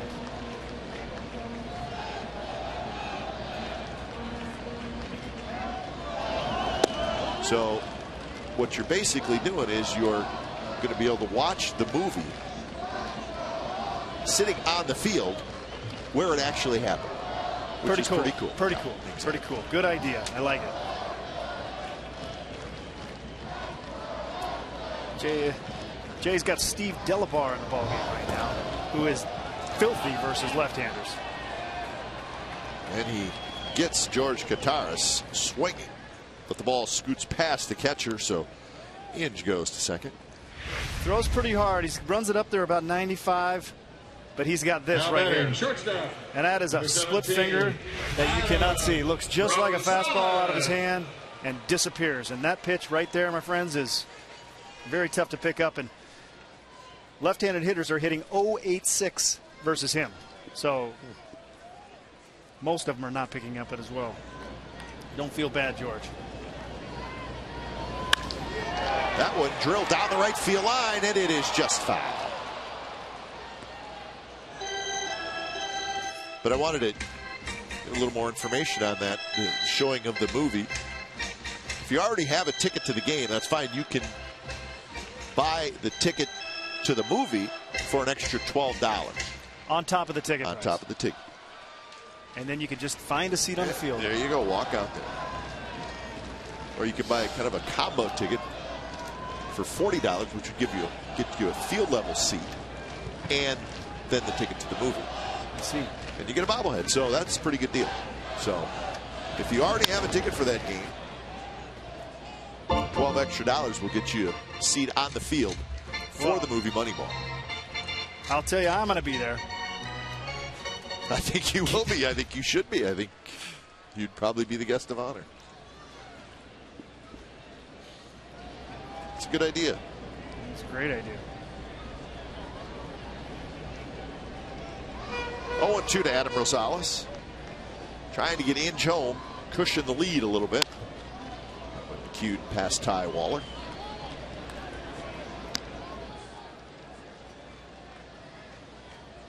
Rosales has struck out and grounded out, so he's 0 for 2 in his return to the big leagues. It's like a slider right there. He doesn't use it a whole lot. Throws it around 87. We'll break it out versus right-handers, but his real off-speed go-to pitch is his split, and it, like I said, is very good. That's it right there. Just lost it up.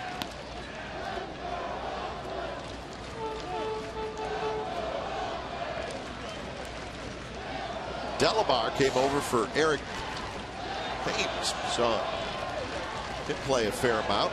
Left-handed hitter.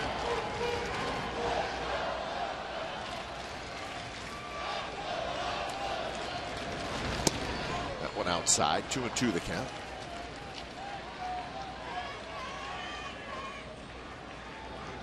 That game in Arlington is now going to the top of the 9th inning with the Rangers leading 15-8. There's a lot of scoring in 48 hours. You've been down there. You've played there. You shouldn't be completely surprised. This time of year, that ground gets really hard, so ground balls really shoot through the. They seem to gain speed going through the infield. So you have that aspect. It's a friendly ballpark as far as dimensions. And with that hot air, the ball will fly. It's interesting this year. They changed the infield grass there. They made it much thicker. Did they? Yeah. Has it slowed it down? And it has, yeah. You'd be amazed at what the infield grass looks like and how long it is. And then compare it to all the grass all around the rest of the field. And they've done it. I guess they did a lot of research and realized that the opponents hit more ground balls than the Rangers do. So they said, well, don't give them the advantage. That's right. In the long run, they're probably better off. If they're hitting more ground balls than we are, let's lengthen the grass. And you can really tell the difference. The infield grass, it's a different kind of grass. Probably needed to be done. Yeah, give your pitcher some help. Some kind of help. Well, they got some hitters there that like to not hit them in the infield grass anyway. Yeah, that's kind of what the Rangers were thinking. 3-2 to Adam Rosales. Inge the runner at second, 1 out. Way outside, he walked it. So the 3-2 pitch not close. That is 6 walks by Jays pitchers. And we should not be surprised by that. They have the second most walks in the American League.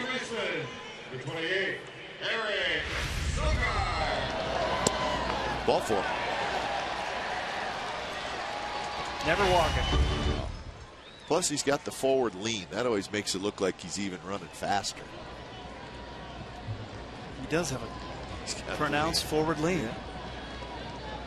He's heading in the right direction. Here's Sogard. Sogard singled and scored in the 3rd inning. Hit a fly ball to center field in the 4th.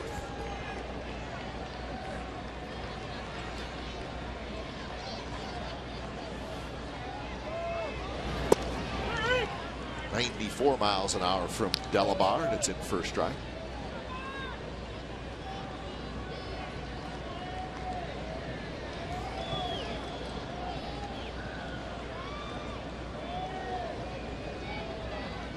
Well, they were in trouble last inning, but Alvarez squeaked out of it. The A's are threatening here. And could definitely use a big hit.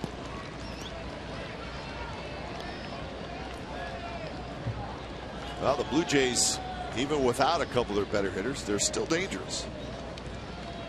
They score a lot of runs.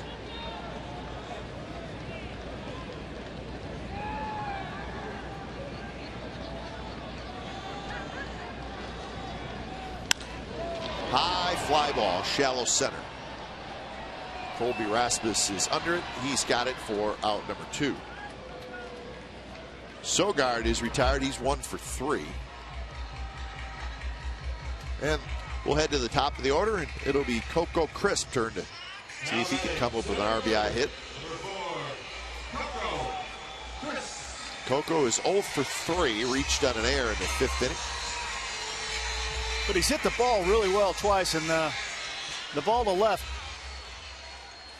was not seen. Should have been caught, but was not seen due to the lights. But he squared the ball nice twice.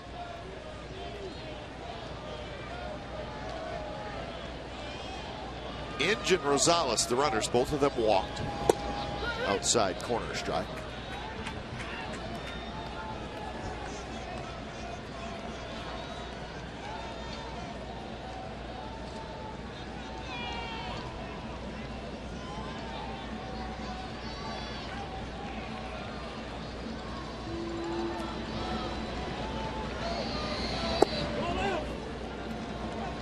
The Blue Jays have actually out-hit the A's 6-4 in this game.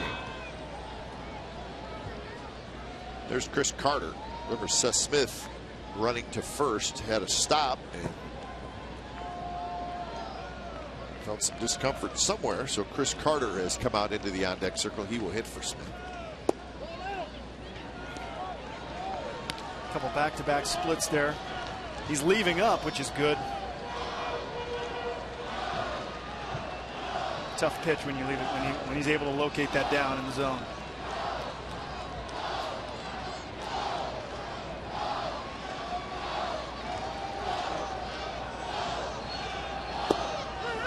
And he gets the call there. Tough pitcher if you get that pitch called a strike. Yeah, that's a really tough pitch. 4-seamer, pretty straight, right on the corner. And it's got to be on the corner. Gibson's got a small zone. Not a big zone guy. He's got to be on the plate.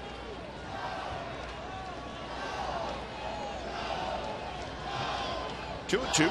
Coco waits. And Delabar tried the same spot, but this time it was a little bit outside. So full count.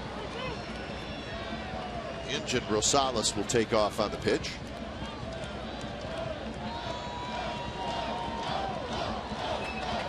Might get another split right here.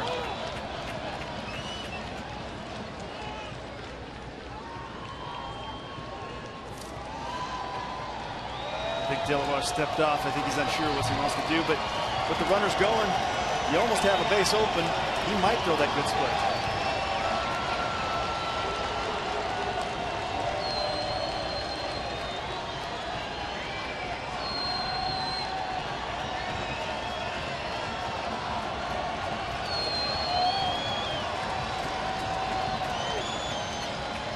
Runners take off, and Coco fouls it straight back to the net.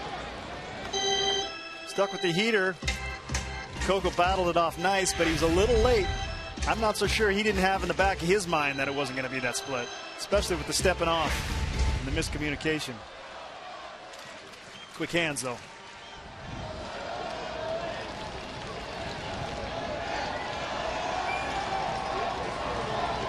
So we'll do it again. Coco towards shallow right center, and Colby Rasmus making the long run in front of goes. He's got it. Side retired. 2 more stranded for the A's. 3-0 after 6.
'98 Castro Valley's own Ed Sprague gets traded to the Athletics from the Blue Jays. In his first game, he homers off Charles Nagy of the Indians. And that was right here at the Coliseum. That was 1998. Scott, what were you doing in 1998? That's the guy right there that hit the home run, Ed Sprague. I was in Boston, and this guy, he hit a few home runs against us. Ed Sprague, head coach at Pacific. It's good to see Ed Sprague in attendance. So you were playing for the Red Sox. Catching. Prior to exploding my elbow, I was catching. 1998. Yes, Pedro was something special at that point. Yeah, it was fun catching him. Top of his game. Fair ball. Long throw. Time. Well, that's out number 1. And Gomes is retired.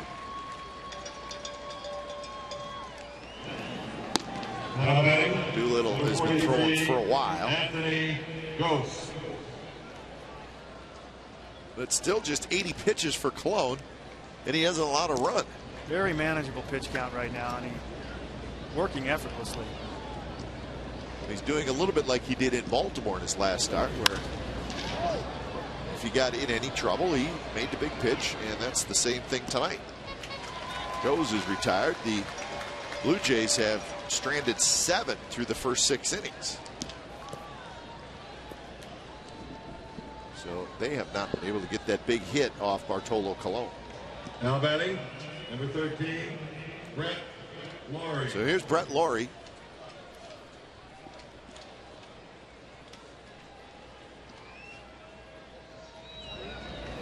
First pitch to Laurie is a strike. Laurie is 0 for 3.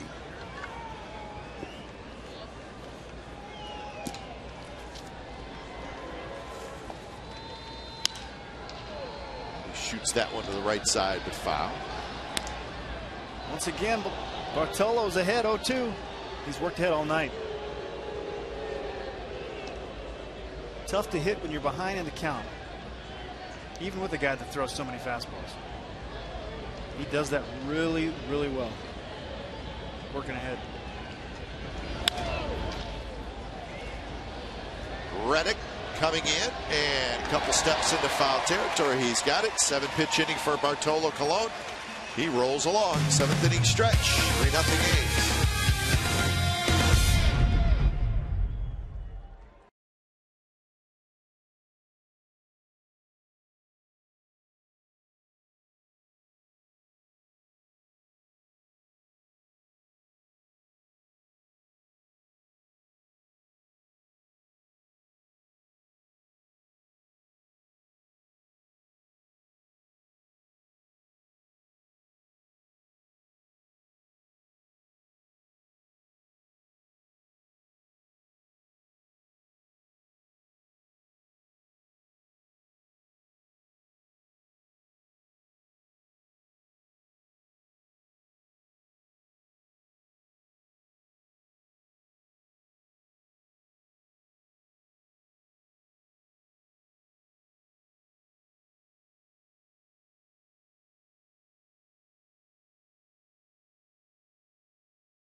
Bottom of the 7th inning. When it's time for change, think Speedy Oil Change and Tune-Up. Your oil change, tune-up, and smog expert. So J.A. Happ comes in, the left-hander. It's acquired in that 10-player trade with the Houston Astros. That was on July 20th. I would give you all the names, but I don't think anybody really cares that much, to be honest with you. But J.A. Happ, a lefty who still has a chance to be a pretty good pitcher. Eventually, I think he'll probably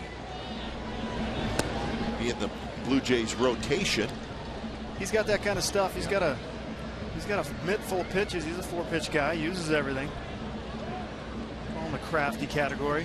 Not overpowering. So Chris Carter hitting for the first time. He's hitting for Seth Smith, who left the game. We're getting a report right now. Strained left hamstring is the call on Seth Smith. So this is what happened. Strained left hamstring. Right there.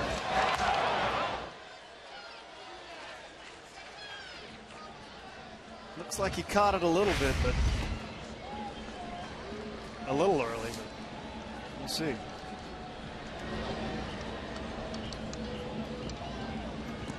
So the count is 3-1 to Carter. Right there. So full count. Reddick to follow, and then Cespedes here in the bottom of the 7th. All 3 runs for the A's were scored in the 3rd inning. And there's a walk. Well, it's good to see big Chris Carter come up and kind of change his approach a little bit. His prior stints, he's been a little bit out of control, a little overly aggressive, kind of forcing the power issue. You're a power guy, you come up, you want to be a power guy. He's come up, he's wanted to make good contact. He's small, he made his zone a little bit smaller, and it's paying huge dividends. Yep. The guy's so strong, all he's got to do is square it up. And he's really matured as a hitter, and it's great to see. Reddick swings and misses. Reddick, a 2-run homer in the 3rd. He has also singled and walked. So after an 0 for 21 stretch, Reddick tonight has not been retired.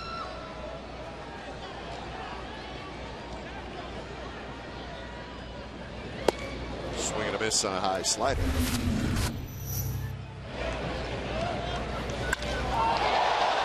plate. And he does what he does, hits it into his Reddick pile, and I know it feels good, especially after going 0 for like he has. To break out big like that, huge confidence boost, not only for him, but for the whole squad. Well, he's your third place hitter. That's not the guy you want to have go into a slump. It's going to affect you. Well, when the team was really struggling at first early, he was really the only bright spot. And he's carried and kind of righted the ship for a long time, and I think he's due to go into a little bit of a funk and let everybody else help out. He goes around on a pitch that was a bit high, so Reddick strikes out.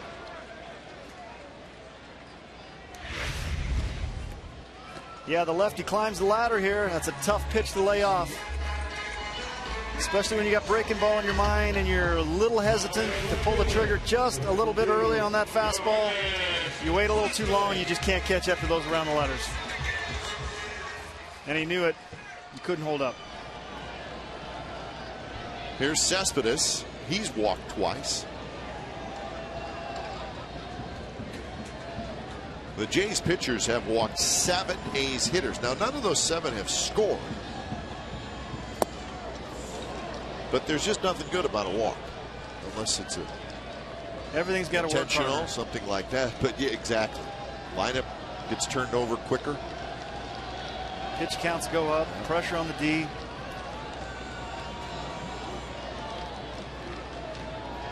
Then you look up and you see the A's only have 4 hits. They do have the 3 runs, but they've only been retired 1, 2, 3 in 1 inning, and that was the 4th.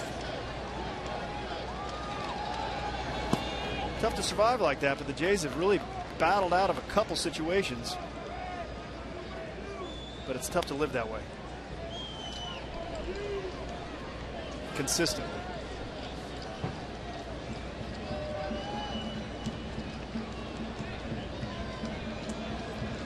Cespedes' other at bat, besides the 2 walks, he grounded to short. They got him shaded to the left side.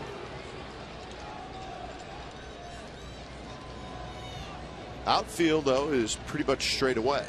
Pretty straight. You got Kelly Johnson shading, not quite behind second, but pretty close. The rest of the left side's shifted towards third. Strike called, and the count is 1-2.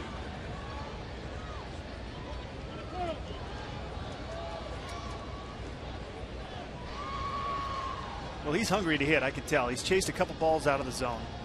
He needs to kind of reel it back in. And you walk a couple times, you get guys on base, you want to sometimes force the RBI issue rather than letting it come and happen.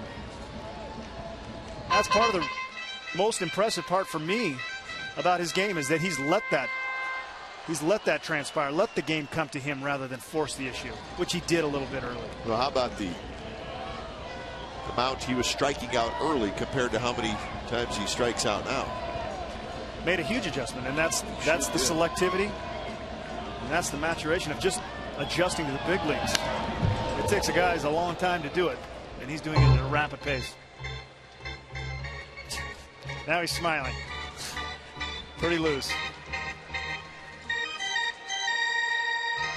Well, I don't think there's any doubt he plays with a little edge, which is fine. He's got some edge. Yes.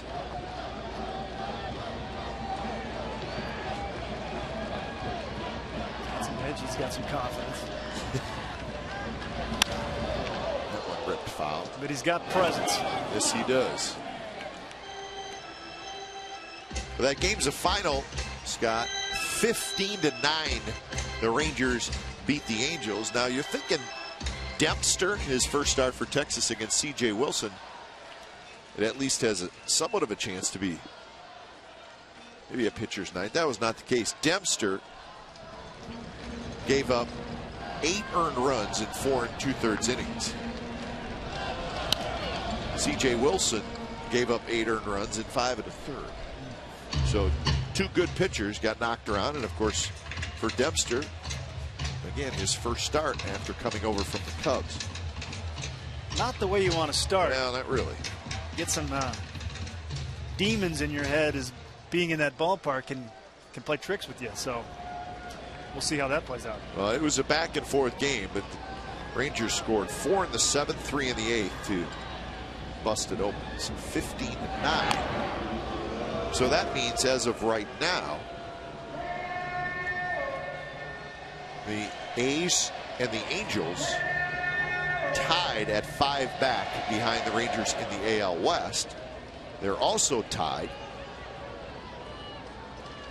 And they have the 2 spots, 2 wild card spots. So the A's and the Angels battling the Rangers. If the A's can get a win, they will jump back into 2nd place and remain 4.5 back of Texas. Well, the A's are in a good position. They getting a few guys coming off the deal here shortly. Shore up an already solid pitching staff. Can't have enough of it at this time of year. But who goes on a run might be the difference. Yeah, that's right.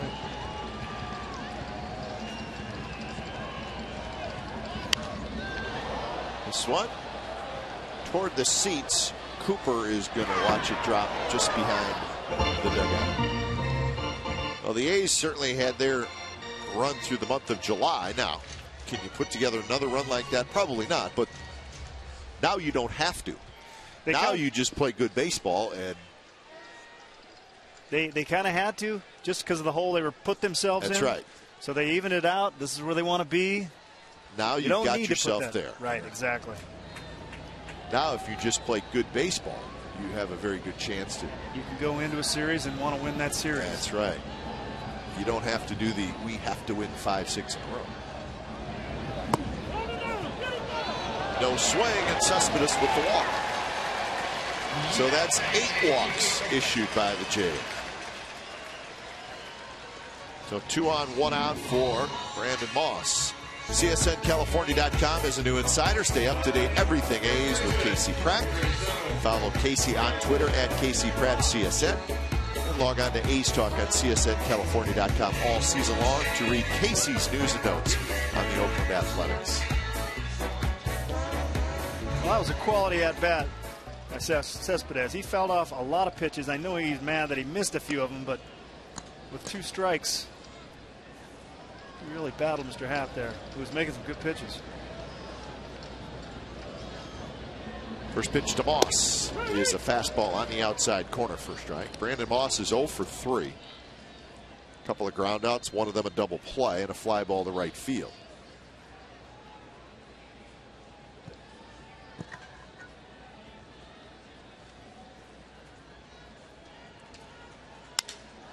Broken bat center field. That's a base hit.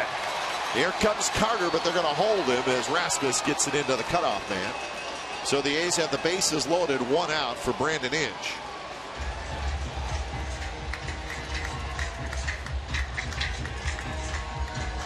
So hit number 5 for the Athletics. Not a bad slider right here, low and away. Moss stays on this pitch really nicely. He's hit a few balls out in front. He let this get a little deep enough to get enough good wood on it. Well, he scrapped the wood, but enough to hit it in the center field. And smartly, Gallego holds up Carter.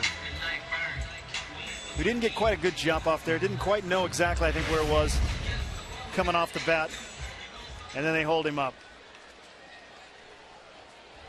Let Brandon Inge do it. Nice swing, nice at bat by Moss. Big at bat right there. First pitch to Inge. Swing and a miss. A fastball tailing away from Brandon Inge. Pretty good sink on that ball. Tail.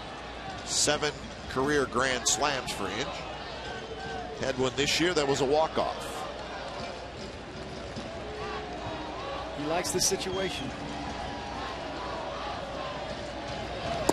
That went way inside.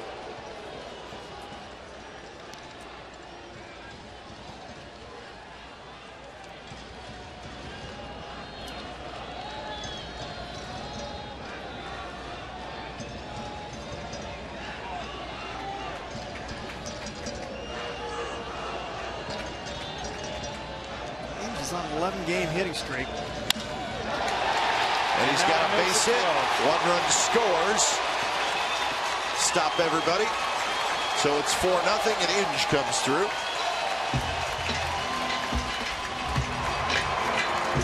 He was just saving it from men on base.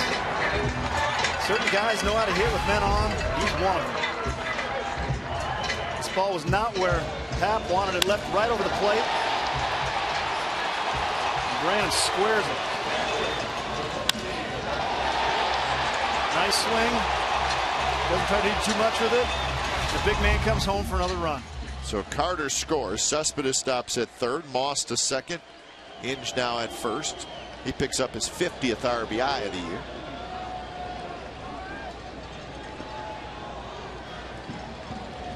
First pitch to Kataris. So that walk-off grand slam by Inge, that was against these Blue Jays. So the Bernie's in full effect tonight. That's the Bernie. It's the Bernie. Okay. Have to ask about that later. Oh, it's in full effect, believe me. Got it. The mayor of Oakland was doing the Bernie in right field the other night. That tells you how far the Bernie has gone. It's viral. It is viral. 2-0 to George Kataris. That one is a strike down around the knees. A walk, a fly out, and a strikeout for Kataris.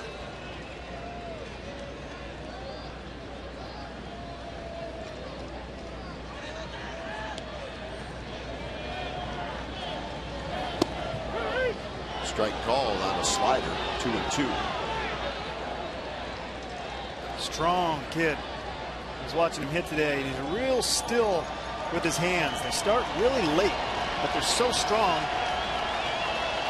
that he gets to the ball pretty quickly, and he's very, very strong through it. Lots of hands, good hands in his swing. Hands and forearms that are just cinder blocks.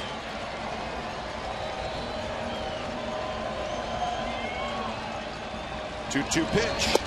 Right down the middle. Strike three call. So Kataris may have been looking for something else. Yeah, he was guessing there. Seemed to be guessing actually on the 2-0 pitch too. Threw him a slider before, and this one he piped right down Main Street. That's guessing. So Adam Rosales with the chance to pick up a couple of RBIs, but he'll take a 2-out hit now. In the dirt, blocked by Gomes.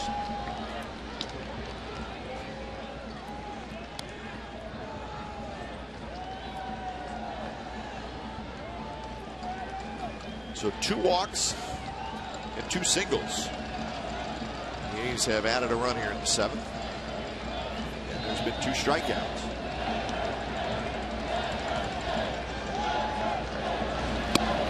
Up and away, 2-0.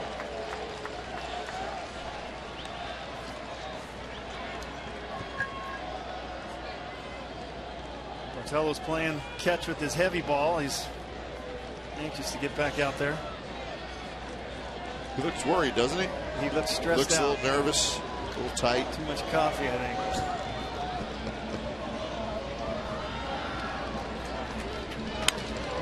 That one hit high to left center field.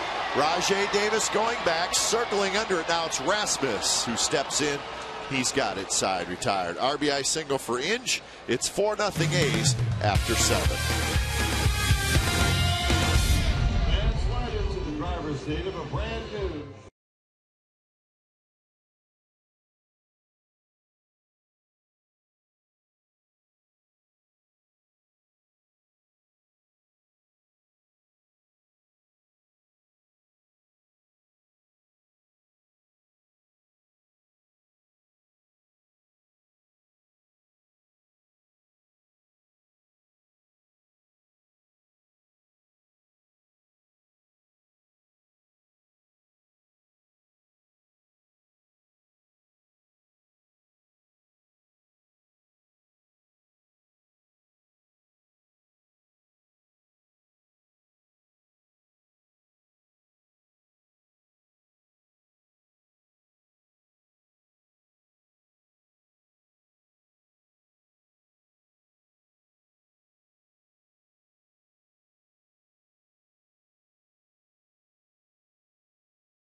A's Baseball on Comcast Sportsnet California is brought to you by Roaring Camp Railroads, proud to welcome Thomas the Tank Engine and friends. Details at roaringcamp.com. Bartolo Colon back to work here in the 8th inning. He's now with a 4-0 lead. Face Rasmus, Encarnacion, and Johnson. Doolittle up again. He's got to be ready. I think he's ready. I think he's ready. That one driven toward right center. Reddick on the move, and he's going to track it down. Nice running play by Josh Reddick. Colby Rasmus is retired. So 5 in a row retired by Bartolo Colon, and he's at 86 pitches. This ball hits pretty good. And it splits the gap, and it had a pretty good banana to it. Like one of my golf shots. And Reddick called it early, and I think it was his ball, but it kept sneaking to center field and drifted over there more than he thought it was, but he stayed with it. He called it. Outside corner strike to Encarnacion.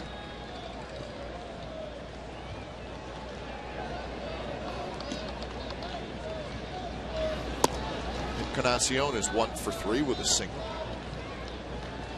6 hits for the Blue Jays, 6 hits for the Athletics.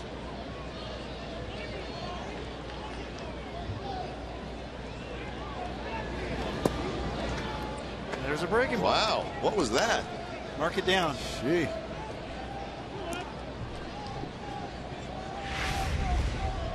And not a bad one. That had some tilt to it. Little downer. He remembers. Nice play down in the bullpen. Travis Blackley, now a reliever. Making friends already. And he did the burn. Did the burn. Catch it.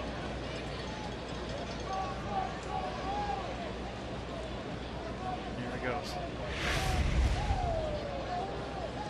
The burn.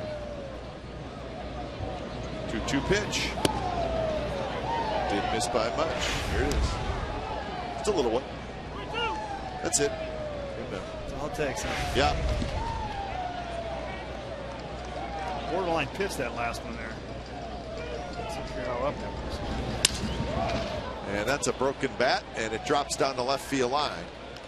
Encarnacion with a big turn, but he'll stop. So that's the second hit for Encarnacion.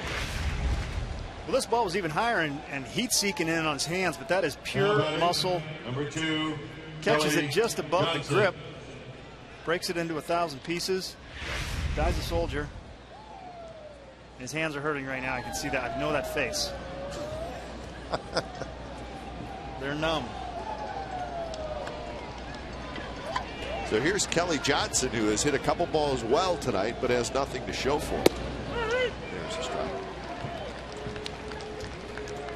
Just a couple other games in the American League. We told you the Rangers scored. Twins shut out the Red Sox 5-0.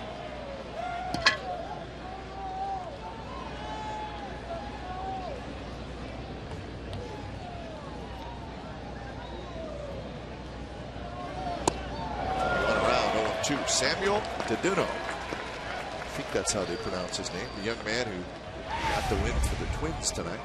Another breaking ball from Colon, and he missed that by 4 feet. That's just what happens when you don't ever see one, and you're so locked in on one pitch.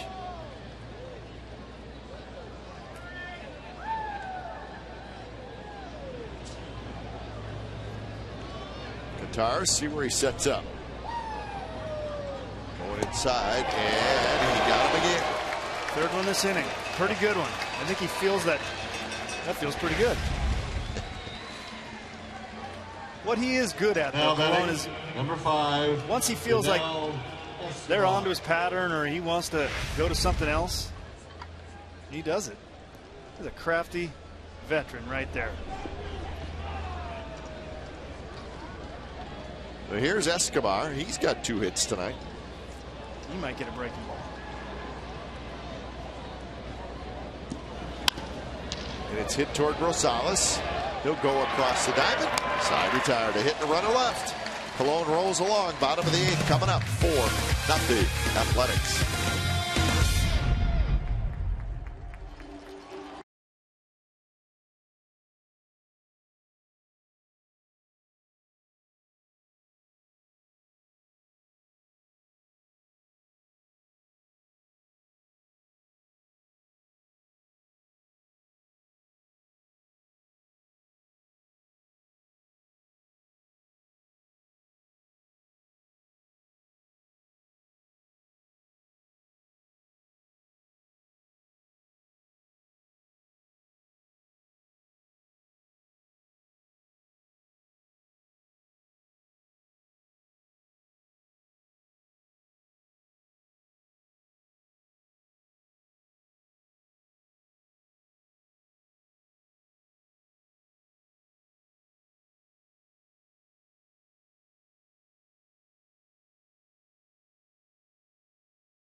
No way!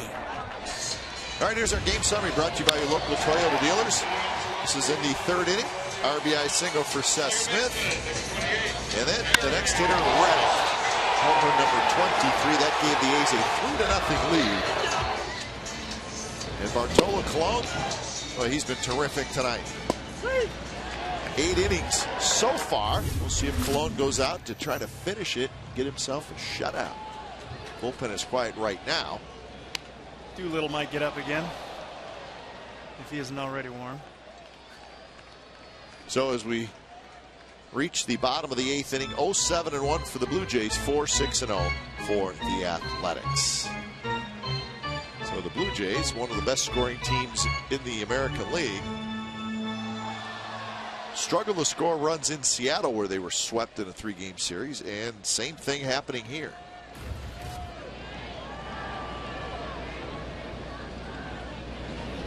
One pitch is a strike on the inside corner. The runners in scoring position slump a team goes into is a real tough one to get out of sometimes.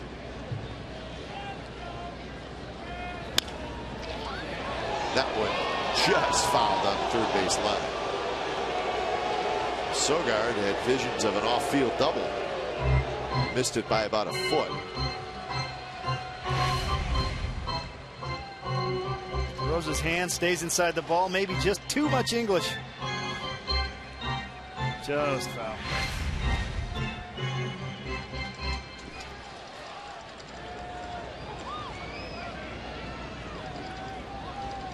So another 0-2. This one down and away.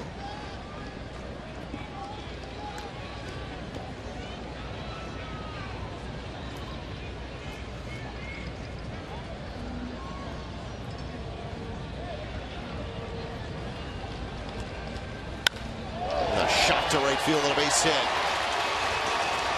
Sogard digging for second, and he's going to have himself a sliding double. So Sogard is 2 for 4.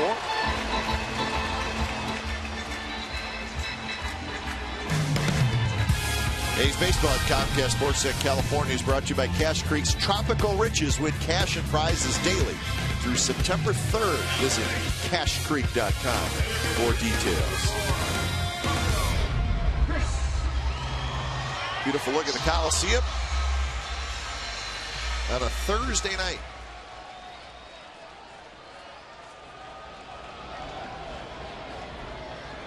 Top of the order in Coco Crisp. First pitch is a strike to Coco, who's 0 for 4. He reached out an error in the 5th.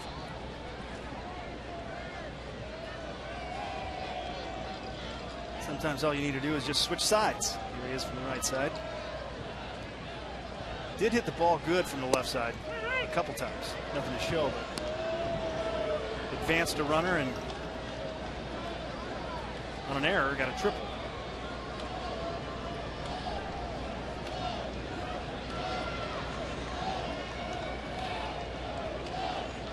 So Coco down 0-2. On the ground, Escobar, a couple steps to his right, throws across. So Coco is retired, and Sogard stays at second base. So 1 out here in the bottom of the 8th inning. Now batting, designated hitter, number 22, Chris. The Royals beat the Indians tonight, 7-6 in 11 innings. So Cleveland, which really right up a little bit through the All-Star break, right in the thick of it, but now they're starting to fade. The Indians, they've lost 6 in a row. They're 5 games under 500. 7.5 back in the Central, and they're pretty much fading away in the wild card as well. So looks like the Central, the White Sox, and the Tigers really do battle the rest of the way. It's looking that way. But you never know. Win streak gets you right back in it. That's right. But you got to put one together. You got to do it, yeah. Right now the Indians not playing good baseball at all.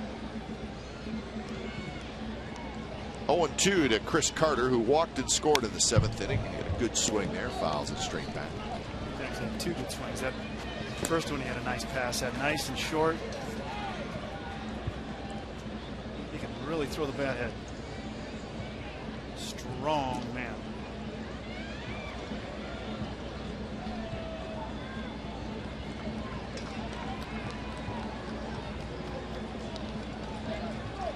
Oh, 2. And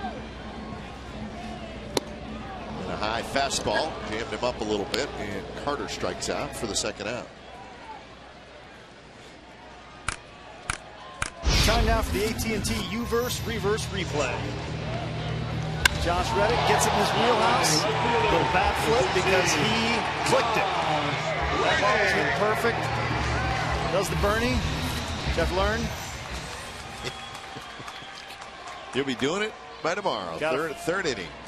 Got to hit his first time up and felt so good he decided to hit it further the second time up. Happ had a good sequence on Carter. Book probably to try to tie the guy up, try to get on his hands, and he did. Left one over the plate, but finished him off inside with a good fastball. He's got some explosion on that late life to it. Strike called with the fastball, 1-1.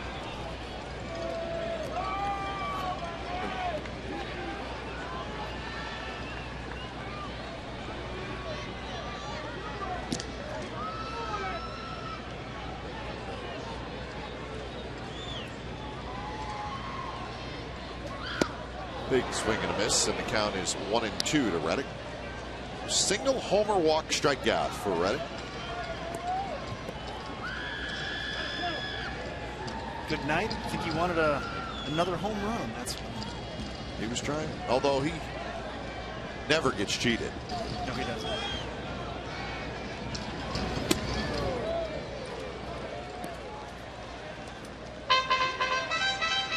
So 2-2. So J.A. Happ about to throw his 50th pitch out of the bullpen, but I think the Blue Jays trying to stretch him out a little bit. Maybe get him back in the rotation this year. I mean, he is a starting pitcher. He always has been in his career. Well, he definitely has the stuff to do it. Just missed there. And he has been on some edges and just missed a few pitches. And done a great job since taking over.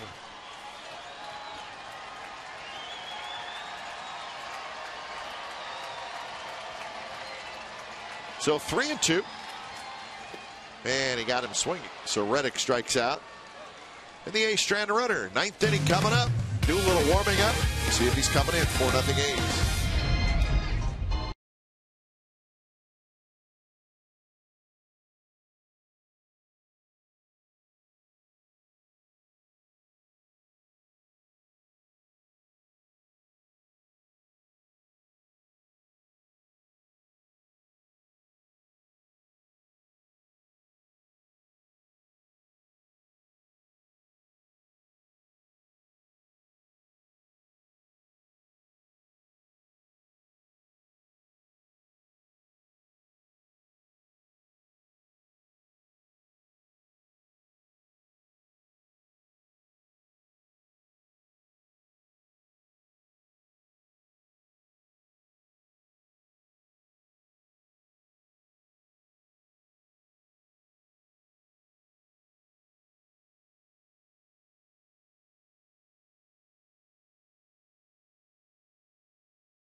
Sportsnet California is brought to you by Chevrolet and their award-winning cars, trucks, and crossovers. And by Jack in the Box. Get the all-American Jack Combo at Jack in the Box. It's a no-nonsense burger with fries and a drink for only $4.99 plus tax at participating stores.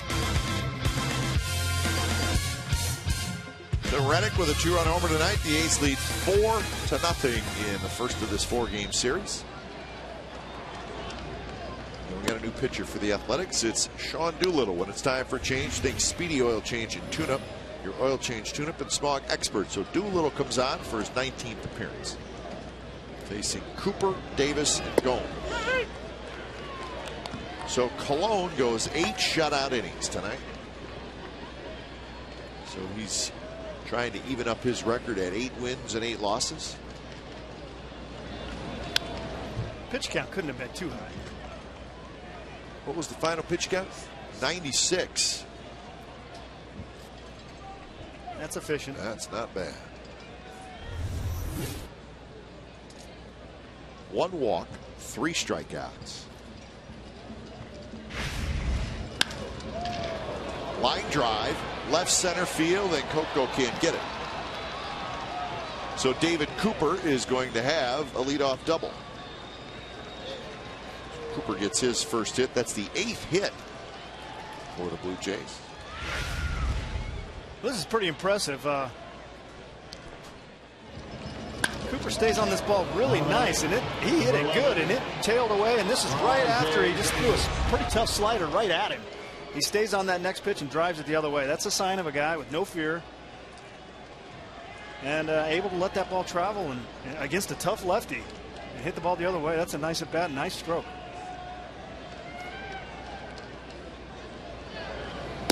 First pitch to Rajai Davis is up and away.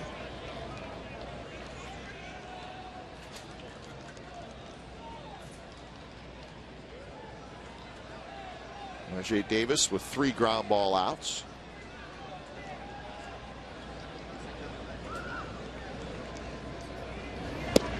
Good pitch there right at the knees on the outside corner. Cook is starting to lightly throw out in the bullpen.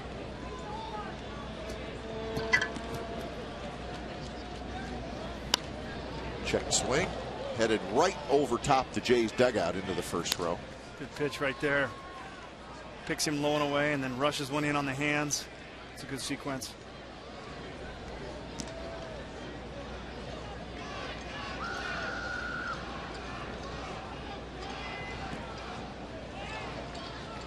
That double by Cooper, the first extra base hit for the Blue Jays tonight.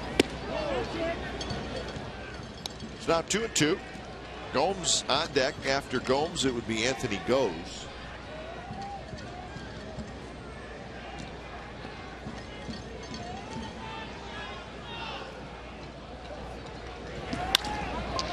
Davis bounces one. It's going to be a tough play, and Rajai's going to beat it. Moss probably ranged too far to his right. Well, Rajai's pretty fast. Doolittle really falls a lot to his glove side. Has a long way to go to react. It's one of those things you kind of got to know on certain pitchers. He really falls, doesn't get a great jump, has to turn, and then you're not going to catch him. And as a first baseman, that's a nuanced part of the game that you kind of got to know. Certain guys get over there good, and some guys don't. And some, it's not because of an effort, it's just the way they finish. Though I think he could have got a quicker break there. But that's a communication thing with the second baseman. So now runners at the corners, nobody out for Yan Gomes. He's 0 for 3. Off speed, drops in for a strike. So Cook now starts to heat up just a little more.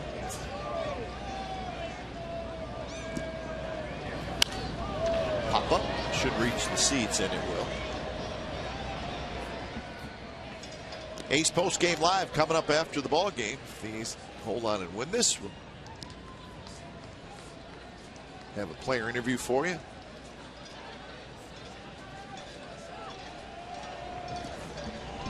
Looks like Cook's getting pretty hot. Yeah. 0-2 to Gomes. Gets jammed, but is able to foul it off.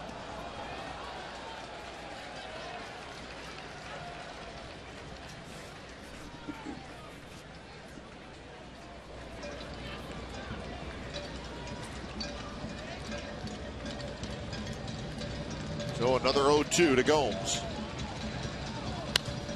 And another foul ball. Well, make sure you join us tomorrow. Comcast Sportsnet California will have the A's and the Blue Jays. And it's going to be the Major League debut of Dan Straley. One of the best minor league prospects in all of baseball. Terrific season in the minor leagues. And the A's said that's enough. Let's get him up here. So Dan Straley, right-handed pitcher tomorrow. In his Major League debut, Doolittle blows it right past Gomes, a high fastball. And that's out number 1.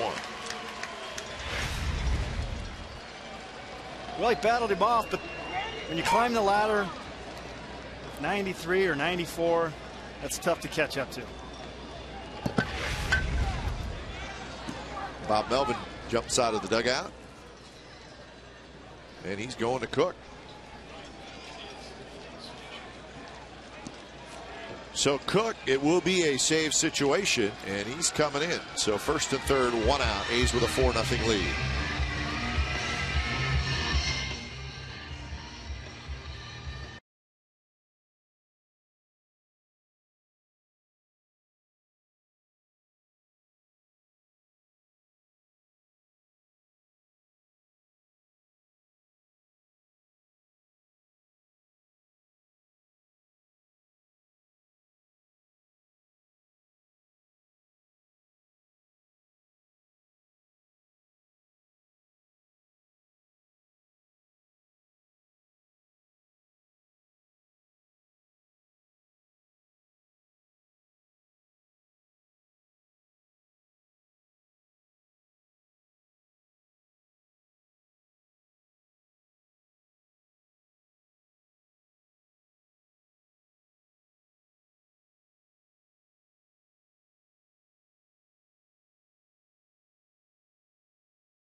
So 4-0. The A's trying to get the shutout.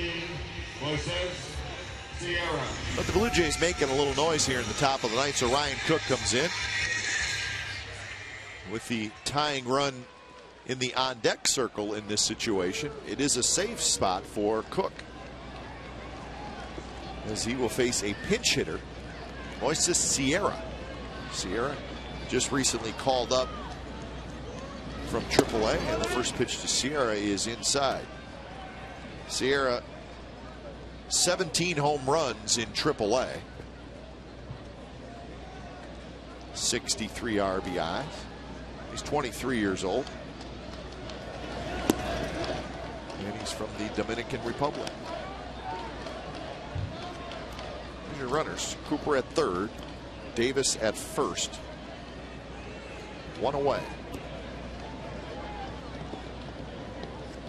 The last thing you want right now if you're Cook is to fall behind. You want to make him put the ball in play right now.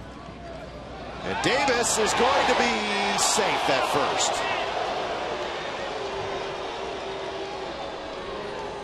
That was close. Looked like he was going to try, and then he spun back around. Well, he was going to get out of the double play. And that was a good first to third move by Cook. That is a lethal move if you have a good one.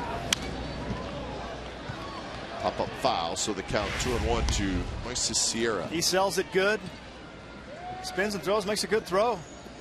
Rajah has really bust his hump to get back there. Well, if he reaches for the bag with his right hand, he's probably out. But right. He reached with his left hand. Thing is that shortens his lead. Slow chopper out at second and safe at first, and the Blue Jays are on the board. So Cooper comes in to score. Sierra will have a fielder's choice RBI. Well, it was almost a double play, and that would have been directly because of that first and third move. Kind of a high hop. The Sogard wasn't able to get Rosie in enough time to get there. It was a good take outside there by Rajah. Rosie had to really clear to get rid of it. So 2 outs, and here's Laurie. Cook looking for his 11th save of the year. The A's are looking for their 57th win of the year. Trying to go back to 9 games over 500. There's a fastball strike to Laurie.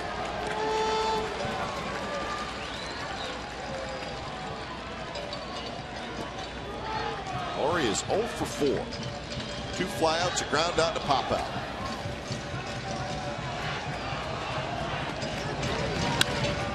And he hits another one to the right side. He's hit quite a few balls to the right side tonight. They've done a good job pitching him. He seemed uncomfortable all day. He really seemed to have to battle each at bat.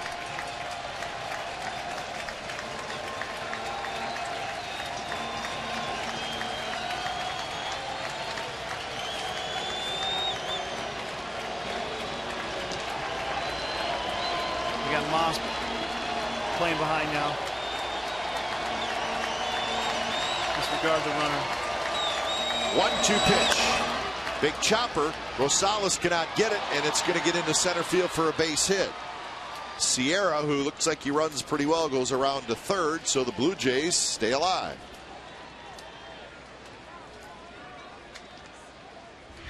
Well, it's a good pitch. Make him put it in play. Caught more dish than he wanted. Really just a CNI ground ball. He's a strong guy. Gets enough topspin that this thing almost on its second hop gains speed. Burst right here. Gains speed, bursts through the infield. Rosie's got no chance. So the first hit for Laurie. 10 hits now for the Blue Jays, and here's Colby Rasmus, 2 for 4.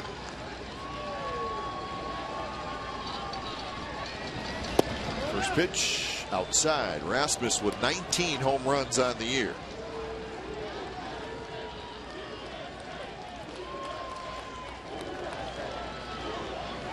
The guy you don't want to face is in the on-deck circle, Edwin Encarnacion. He's got 28 home runs.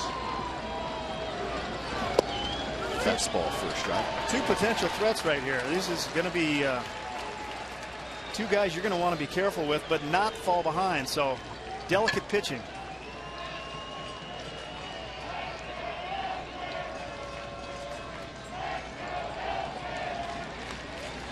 Setting up outside. And there's a chopper. Sogard has it, steps on the bag, and that's the ball game. So the A's win game 1 of this 4-game series by a final score of 4-1. Cologne gets his 8th win, and Cook gets save number 11. So the A's now 57-48, and they are back into that number 1 wild card spot by a half game over the Angels. A's 4, Blue Jays 1 is your final score tonight.